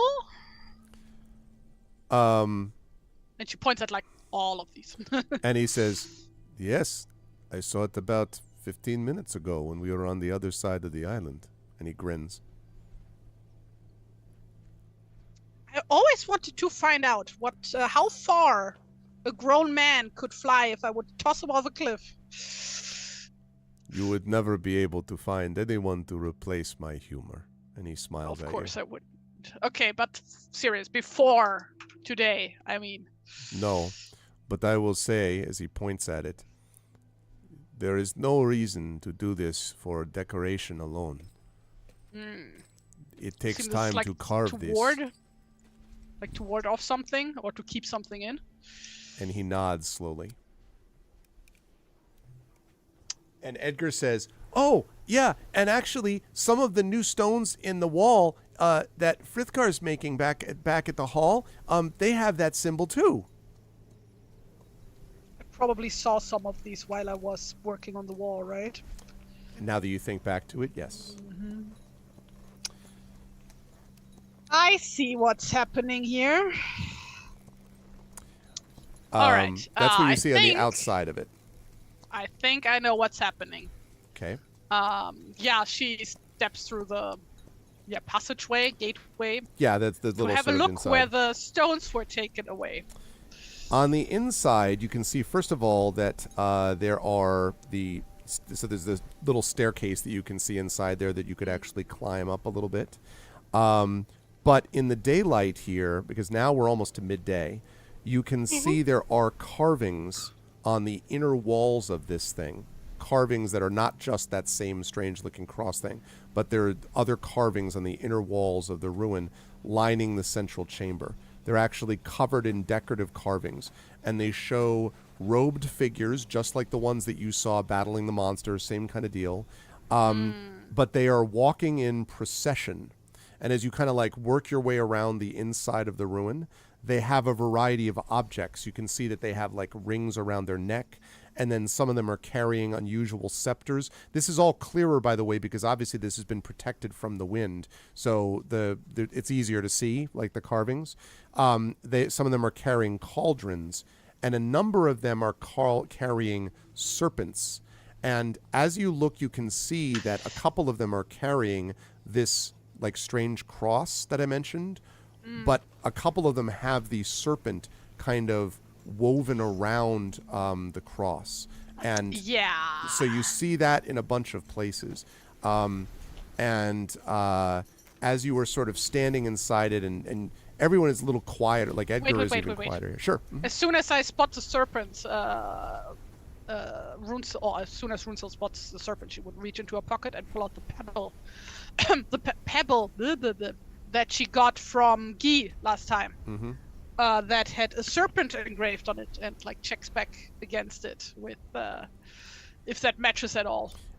It does look somewhat similar, yes. And when you're looking at it and looking at this sort of thing waving around, Ibn Mundir kind of like looks at it and then looks at the carvings, and he says, "We were not quite right then. This is a cross. It is a serpent's cross. And the serpent's cross is all over these stones. And now back at the hall." Yeah. And he kind of raises an eyebrow. The stone that I'm holding. Where did I get island, or did I get? Oh, you broke up. Oops. And You broke up. Say that again. Yep, you're here. 1, 2, 3. Okay. You said, where did you get what? The stone. Did I get that here on the island, or back before we left the mainland? I believe it was given to you by... by Guy, if I'm not mistaken. I know that much. It was given to you, but I believe the stone might have originally come from the person who was singing the song, like who was telling the tale. Like they had received it from somebody else. I see. Yeah, I'm trying to match the stone itself to the stone here. Is the stone don't look? No, the stone does not look to be the same. The stone itself does not look to be the same consistency. But the stone itself does not seem to be the same consistency. But the drawing of it, like the carving of it, does look like the same as the one that you see on the walls. Test. Did you get any of that? It broke down again. The stone is of a different consistency, but the drawing is the same as on the walls. That's right. That's what I caught. Yes, that's right. Okay. Yeah, I just keep seeing your image freeze up. Yeah, that's what I'm getting from you too. Yeah. Okay. Yeah, I'm inspecting the spot where I assume Frithgar has been taking the stones out. Okay. So how big is that hole, and does it like break through the wall, or is it like an inner layer that's been taken away? It does break through the wall, although the wall has not completely collapsed because of the prop, the wooden props that are up there. But it basically looks like there's been enough that's taken away to be able to like it looks like it's cutting into, like it's going to cut into the inner wall. But the thing that you notice is that you are able to see in the sort of crumbled stone that's here, you can see that there is now daylight. As you look around the tower wall, there is no daylight visible other than through the passageway, which looks like it was designed to be a passageway. Everything else in the tower looks contiguous. So there's no holes, there's no gaps anywhere but here. Where the builder has been working, there is visible gap from the air outside to the air inside. And Edgar, standing inside, looks up at it and says to you, "Well, that's probably okay, right?" And that's where we're going to bring our session to a close. So the solution to the problem is stonemasonry. Outstanding. We are going to have to wield a bunch of huge stones around, I think. Possibly, unless you think that maybe the damage has already been done. Well, I mean, the damage has been done, but buildings can be repaired. Oops, sorry. I accidentally switched Especially if you have a repairing builder. That is true. That is true. That is quite the case. But I actually have really enjoyed watching you as you're sort of figuring this stuff out, like wandering around this island, and like figuring out like this. Yeah, it basically is like, well, because it's all this stuff where you're like, what is the deal with this? Oh, did you do that thing is that what you did to the Hermit Sanctuary? You changed the E? I was like, what are you doing with this thing? And then all of a sudden it became... It's a Hermit Sanctuary. How did you pronounce that now? How is it now? The Hermit. The Hermit. Sanctuary. The Hermit. That's an Ö. That's a thing in like German and... I see. This was Swedish, I think. I don't know if it's a Danish and Norwegian. Like you write it differently in that one. That's like the O is the slash through, I think. Mm-hmm. But it's an Ö. Just to honor you, Tari, see who's come to say hi. Oh, kitty cat. Hey, Pusje. Let me, Miezekatze. Hey, bud. I'm going to show you off on stream. Kätzchen. Observe. Observe.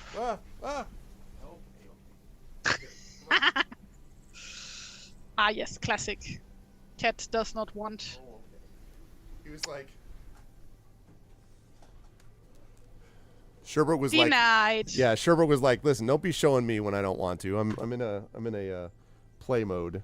He may actually jump up there on his own. He's actually super affectionate cat, but he's like, "I want quarter. Do not want. I want the quarter." That's very true. Anyway.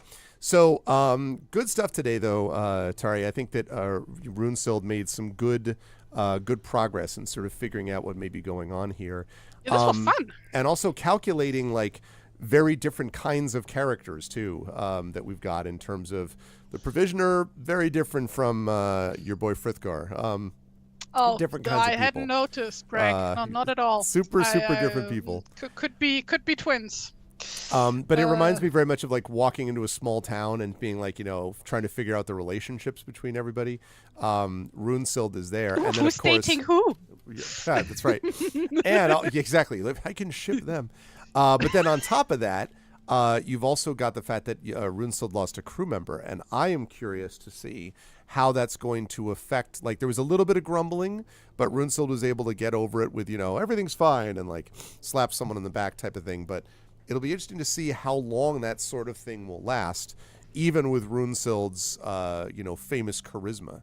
And so that was very interesting to me to watch Runesild kind of navigate her own crew in addition to what we've got of everything else. How did you feel about the session today? Anything stand out for you about your exploration of this island and where we'll find folks? See you next. Well, I mean, like in regards to crew members dying. So basically, like, death was just a lot cheaper back in those days, right? As they say, That's that true. like people just died way easier and way more often. So I think this would give people like a different kind of relationship to death than we have today. Yes. Not in the sense that like people wouldn't feel grief. It's just like people probably don't grieve as easily or aren't as aware of their grief, I would think. I mean, we obviously don't know, right? Making like at best educated assumptions here. Right. But I mean, even also, from Beowulf, just to not interrupt, but just to say quickly, even the Beowulf, the poem, is constantly going back and forth between the kind of Christian, whoever found the poem and preserved it in a monastery and thus added a bunch of Christian stuff, and the fatalistic kind of pagan side about like, no man maintains like can take nothing with them, and therefore glory of the day and their legacy is their glory and all that stuff. Like it's fatalistic. So I agree with you. That's even from the writings. Of the book. I mean, like that's like the whole Norse influence of that one, right? Like the whole like death cult thing. Right. Like that's like one way I've seen Norse religion been described as, like especially with Odin. That it's like basically just a death murder cult, which I think is such a good take. I like that take. It's like, this is like a warmongering death god, effectively, which like people don't really talk enough about. So like what people don't know is that I'm actually also pagan myself, IRL, and like this is like one of the things where I'm like, one of the reasons why I don't like to debate and talk like actual religious beliefs with people, because I have a feeling that like a lot of people just look at like, oh yeah, this is like cool stuff, so this is like my beliefs now. I'm like, no, this is an awful like major patriarchic person who just warmongers and glorifies murder, and I don't know. This does not sound like the kind of person who deserves worship, really. So anyway, I got a bit dark for a moment, a bit real. Anyway, Runesild's beliefs is like basically that she like basically believes in like the fates, the three fates, sort of like a version of that. So like when somebody dies and it's like, okay, their time has come, right? It's like, yeah, okay, if they died now, then they were supposed to die. Right. Like, yeah, it's still sad, but it's like, yep, somebody had a plan here, I guess. Something along those lines. So I don't think that she would get too hung up on somebody dying unless she was like really close to them. Right. And depending on their relationship, like that's also a thing, right? I know, for example, this is just crewman number 3. I mean, like, who cares about them? Well, not like that. It's more like, even if like somebody's close to you, like the death might not affect you as badly. Like, for example, when my grandpa died when I was 16 or whatever, that did not hit me as hard, even though I really, really loved my grandpa, because he was like really sick beforehand. It was just like, oh, this is like a moment of relief, basically. Yeah. It's like he finally got to go. Meanwhile, when my other grandma died, 2 years ago now, I think, That really fucking hit me hard because of a bunch of reasons. Even though I was like not nearly as close with her as I was with my grandpa, so it's like all relative, right? Yeah, it's a good point. It's a good point. So yeah. And also, Rune still has work to be done. I mean, like, there's, it's about saving the people that are still here on this godforsaken island, and figuring out what's going to happen with them one way or the other. To be fair, she doesn't care about that too much. It's more about the glory of it. Yeah, I understand. Like she gets to kill a big monster. I understand. Death, fun stuff. Do not recommend. Wow, I got really real and dark there for a hot minute. Hey, Div. Right, game was fun. It's good. Right, bright sunshiny stuff. Was really fun to get like this silly kid stuff. Got to be silly with the kid. Yes. You know, that was a lot of fun. I hope I'm doing okay. Having to basically fill in for an entire party of players instead of no, absolutely, and just one character. Absolutely, and it's interesting about how you've been like managing, where you send your followers, like where you go here, you go there, you go this way, and like which ones can help you with what stuff. That all is a part of the process too. And then also you're trying to figure out still you figured out more of the mystery. You now know there's definitely a monster. You know there's ways to deal with the monster, and you may have figured out what is going on that has sort of brought the monster, around again, and what's going on with that. So all of those things you're gradually picking up as you're exploring this place. And it'll be interesting to see when will she confront the monster. Will it be next time, Chad? We will have to see. Will she actually? Because that's the thing. Like now we've gotten like a hint that it's like, hey, we could just basically literally wall this monster in and it might not ever come out again, and let it be a problem for future people. A future hero. That's the glorious thing. And then Runsil did build stone upon stone and was the builder. Yeah, I feel that's a bit out of character. Like, I would do that, but Runsil probably wouldn't. She'll probably be like, hey, you fucking idiots. I guess somebody has to go kill this thing now, because this is just gonna stay a problem. So, yeah, like, we'll see that next time, though, in roughly a month. That's right. In a month. Time. We will be back here with Beowulf in 2 weeks with Tren's character as we pick up in the Three Ogre Brothers in Tren's adventure. But in the meantime, you are also going to see Tari next week, because you'll see Tari back here for Battle Blade Warrior as we do our game book illustration stream. And you want to announce one more time for the folks who weren't here at the beginning, maybe, yes. Tari, about your new thing. Yes, I've been working on a tabletop RPG of my own, like a whole complete TariToons system. PG, just to be clear. Yes, of course. That completely fucking threw me off. God damn it. That is not going to stop, by the way. I'm straight up telling you right now. That is going to be used all the time. The TariToons RPG system. Oh, fuck's sake. Called Beasties in My Bag. That's what the name is. Based on Monsters in My Pocket, for those who remember. That one, like Greg, you probably remember Monsters in My Pocket, right? Yes, I do. Oh, Monsters in Your Pocket? Is that what it was called? Oh, I don't remember that, but I remember the Monsters in the Pocket stuff. Yeah. So that's where I got the name idea from. Just think it's a cute little name for a cute little game. And like, yeah, it's like a point-buy based system where you play a monster, a human, and their like monster companion, in the style of like Pokemon, Digimon, Ni no Kuni, those kind of things. Monster Rancher. I guess I never actually played Monster Rancher. I only know the anime. Yeah, it's like designed to be like accessible for kids.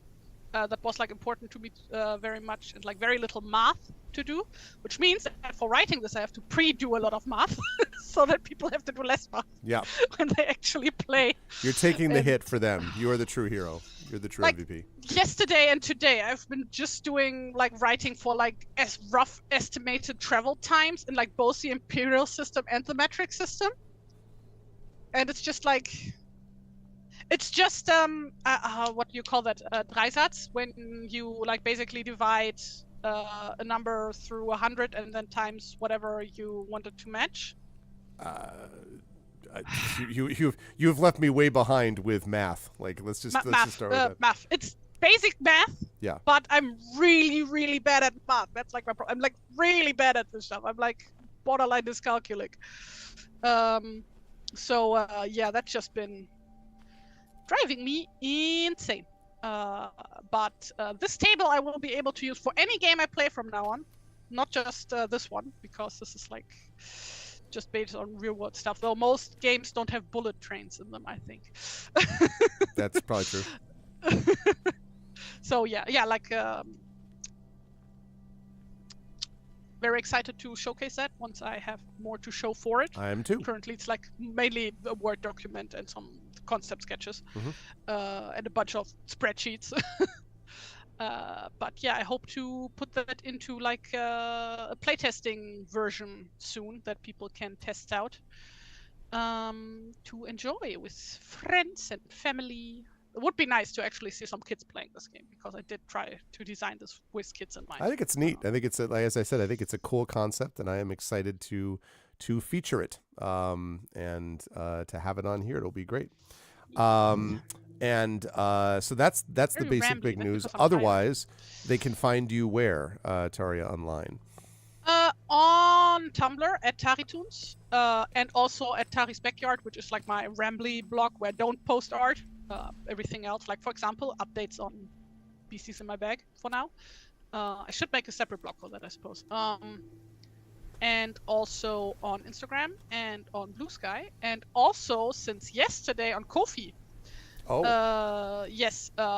People might remember that I used to be on Patreon, but like Patreon did not work out for me because it was just too much pressure and it was majorly depressing me and really bad for my mental health.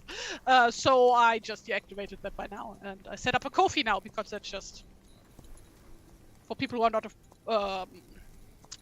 familiar. It's like for making singular donations, instead of like setting up a whole subscription service where you then have to, or like are expected to hand out various exclusive content. Like that's not happening. I just set that up. So if anybody wants to throw me a little bit of money, can head over to my Ko-fi page at TariToons. The link is also on my website and on my Instagram, so you can find that there.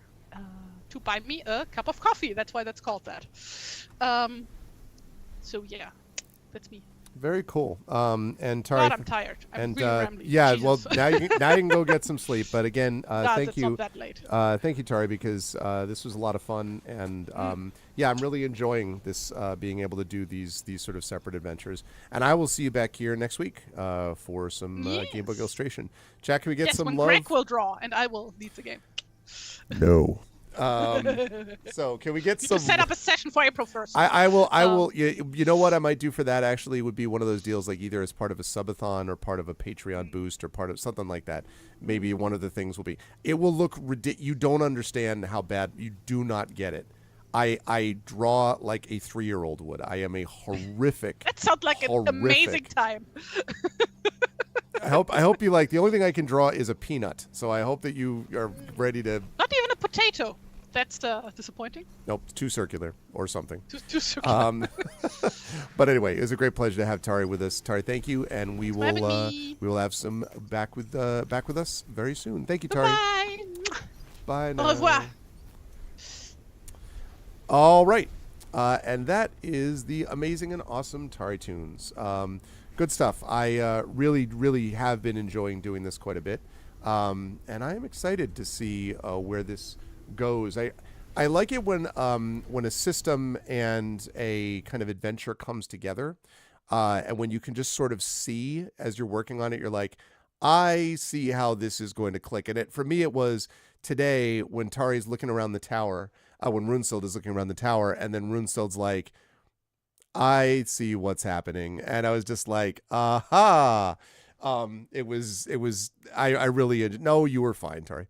That was great. I really enjoy those kind of moments, and yeah, and I can't wait to see how all of this stuff works as we go forward here. But I'm going to rise up on out of here though, because I am at the top of the hour going to be over on GOGCom's Twitch channel for my weekly Pen and Pixel show, and I'm going to be playing Dredge. because sadly I cannot get Tintin. I can't get through that QTE thing in Tintin. I really wish that I could. I have a brand new mouse, which is great and is working fine. I even tried to get a gamepad thing to work with it. It just doesn't work. So really irritating, really frustrating, but I'm not going to go down that road again, except to say it sucks. And they should have released a game that was able to be finished. I just frustrated. But otherwise, I am going to be playing Dredge, which is a game that works and which I have been having a lot of fun with. So I'm going to be doing that over on GOG.com's Twitch channel today. Then tomorrow night, remember, we will have the Shadow Crew with Waterdeep Dragon Heist. That'll be right here on this channel at 8 p.m. Eastern with the Shadow Crew, with Shadow Mage as your DM. And then I will be back on Thursday night with some Dungeon Siege. Also a reminder, this weekend on Saturday, I will not be streaming. I will be up in Boscone. And I will be doing some panel stuff and some readings. So if you're in the Boston area, would love to see you there. And then I'll be back next week. After Boscone's over, things basically settle down, and I'm going to be pretty much just here and going to work and teaching and hanging out with the family and doing all that stuff. Basically all the way until we get to mid to late May when we have ArvCon coming up. And then after ArvCon's over, then we have the summer with the summer convention season and all that kind of good stuff. But that's not for a while. So so we're going to be hanging out here with all of you after Boscone this coming weekend. So excited for that. But I'm going to rise up on out of here. If you like what you saw today, please make sure to follow the channel. Please check out our YouTube with !ArvTube. And for those of you who were over on the YouTube channel today, thank you for watching over there. I hope you will consider subbing there, and I hope you'll consider stopping by our Twitch channel as well, as a couple of you did today. Also, we have a Discord, !ArvCord for that. Twitter, !ArvTweets. Blue Sky, !ArvSky. Now that Blue Sky is available to everybody without invite codes, definitely make sure to follow us over there. There's a number of Arvanauts, including yours truly, who is over on Blue Sky, so definitely make sure to follow us there. And the website for this, arvaneleron.com. Financially, !Arvtreon is the Patreon, which is sitting right there. The shop is !Arvshop. That's the merchandise area, which is really important as well. Let me see, Arvtreon for that. Subbing to the channel is always appreciated. We had a couple of people who did that today. Subbing to the channel really does help as well. Custom sub badges and emotes to use here, there, and everywhere across Twitch.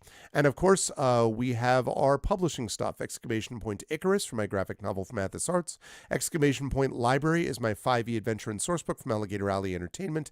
And Greyshade, that's my Grey Assassin trilogy. You can get Greyshade and Renegade and the audiobook of Greyshade from Trent Sparks, Greyshade and Renegade from Athos Arts, and myself. You can get those right now at that link. You can also pre-order the tabletop role-playing game of Greyshade being designed by Brandon O'Brien. That'll be coming out from Alligator Alley. That's due out at the end of this year. And you can also pre-order Heretic, which is the final book in the Grey Assassin trilogy. I am working very hard on that. That'll be out in the summer of this year. The manuscript for that is just about done. So you can pre-order Heretic as well. I would love it if you did that. And BLM, Black Lives Matter, important to affirm and assert the significance and importance of Black lives. Help Now is the World Health Organization page on suicide prevention. Important to reach out to others when you need help and reach out to others when they need help as well.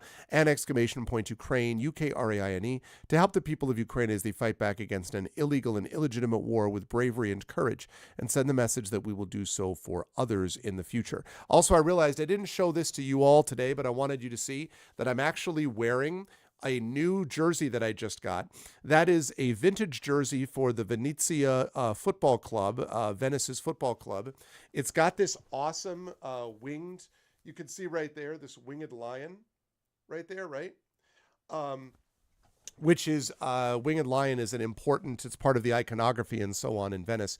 But I also like it because Corel is the city where the Greyshade, the first book, takes place of the Grey Assassin trilogy, and so it is roughly modeled, that city, on Renaissance Venice. So I saw this and I'm like, that's what we need. We need another winged lion in there. So, yep, Say Mark's winged lion. So very, very cool. So I was very excited to be able to wear this today.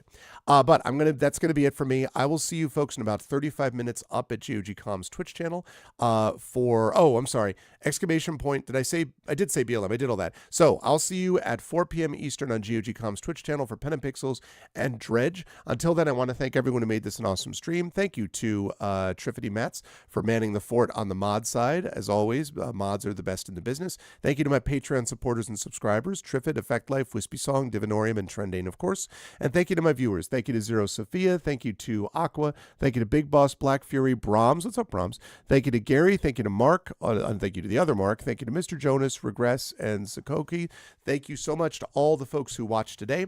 And remember, you will have more Beowulf in 2 weeks with Tren and his character in this campaign. More of Tari's Beowulf character next month, but you'll get more of Tari next week as we do our gamebook illustration stream. But for now, I will see you folks later on today over on GeoGCom's Twitch channel for Pen and Pixels and the amazing and awesome Dredge. Until then, everyone, please be good to each other, and bye for now.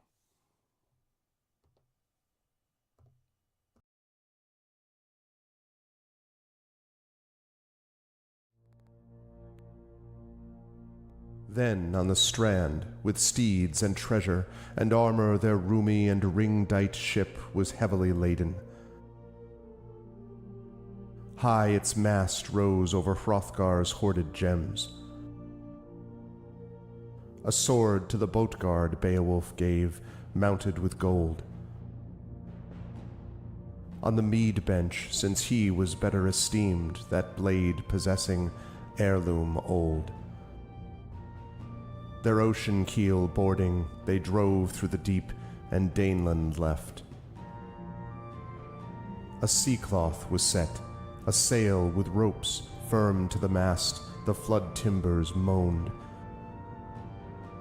Nor did wind over billows that wave swimmer blow across from her course.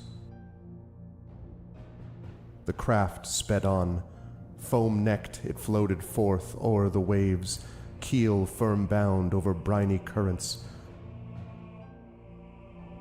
till they got them sight of the Geatish cliffs, home-known headlands. High the boat, stirred by winds, on the strand updrove. Helpful at haven the harbor guard stood, who long already for loved companions by the water had waited and watched afar.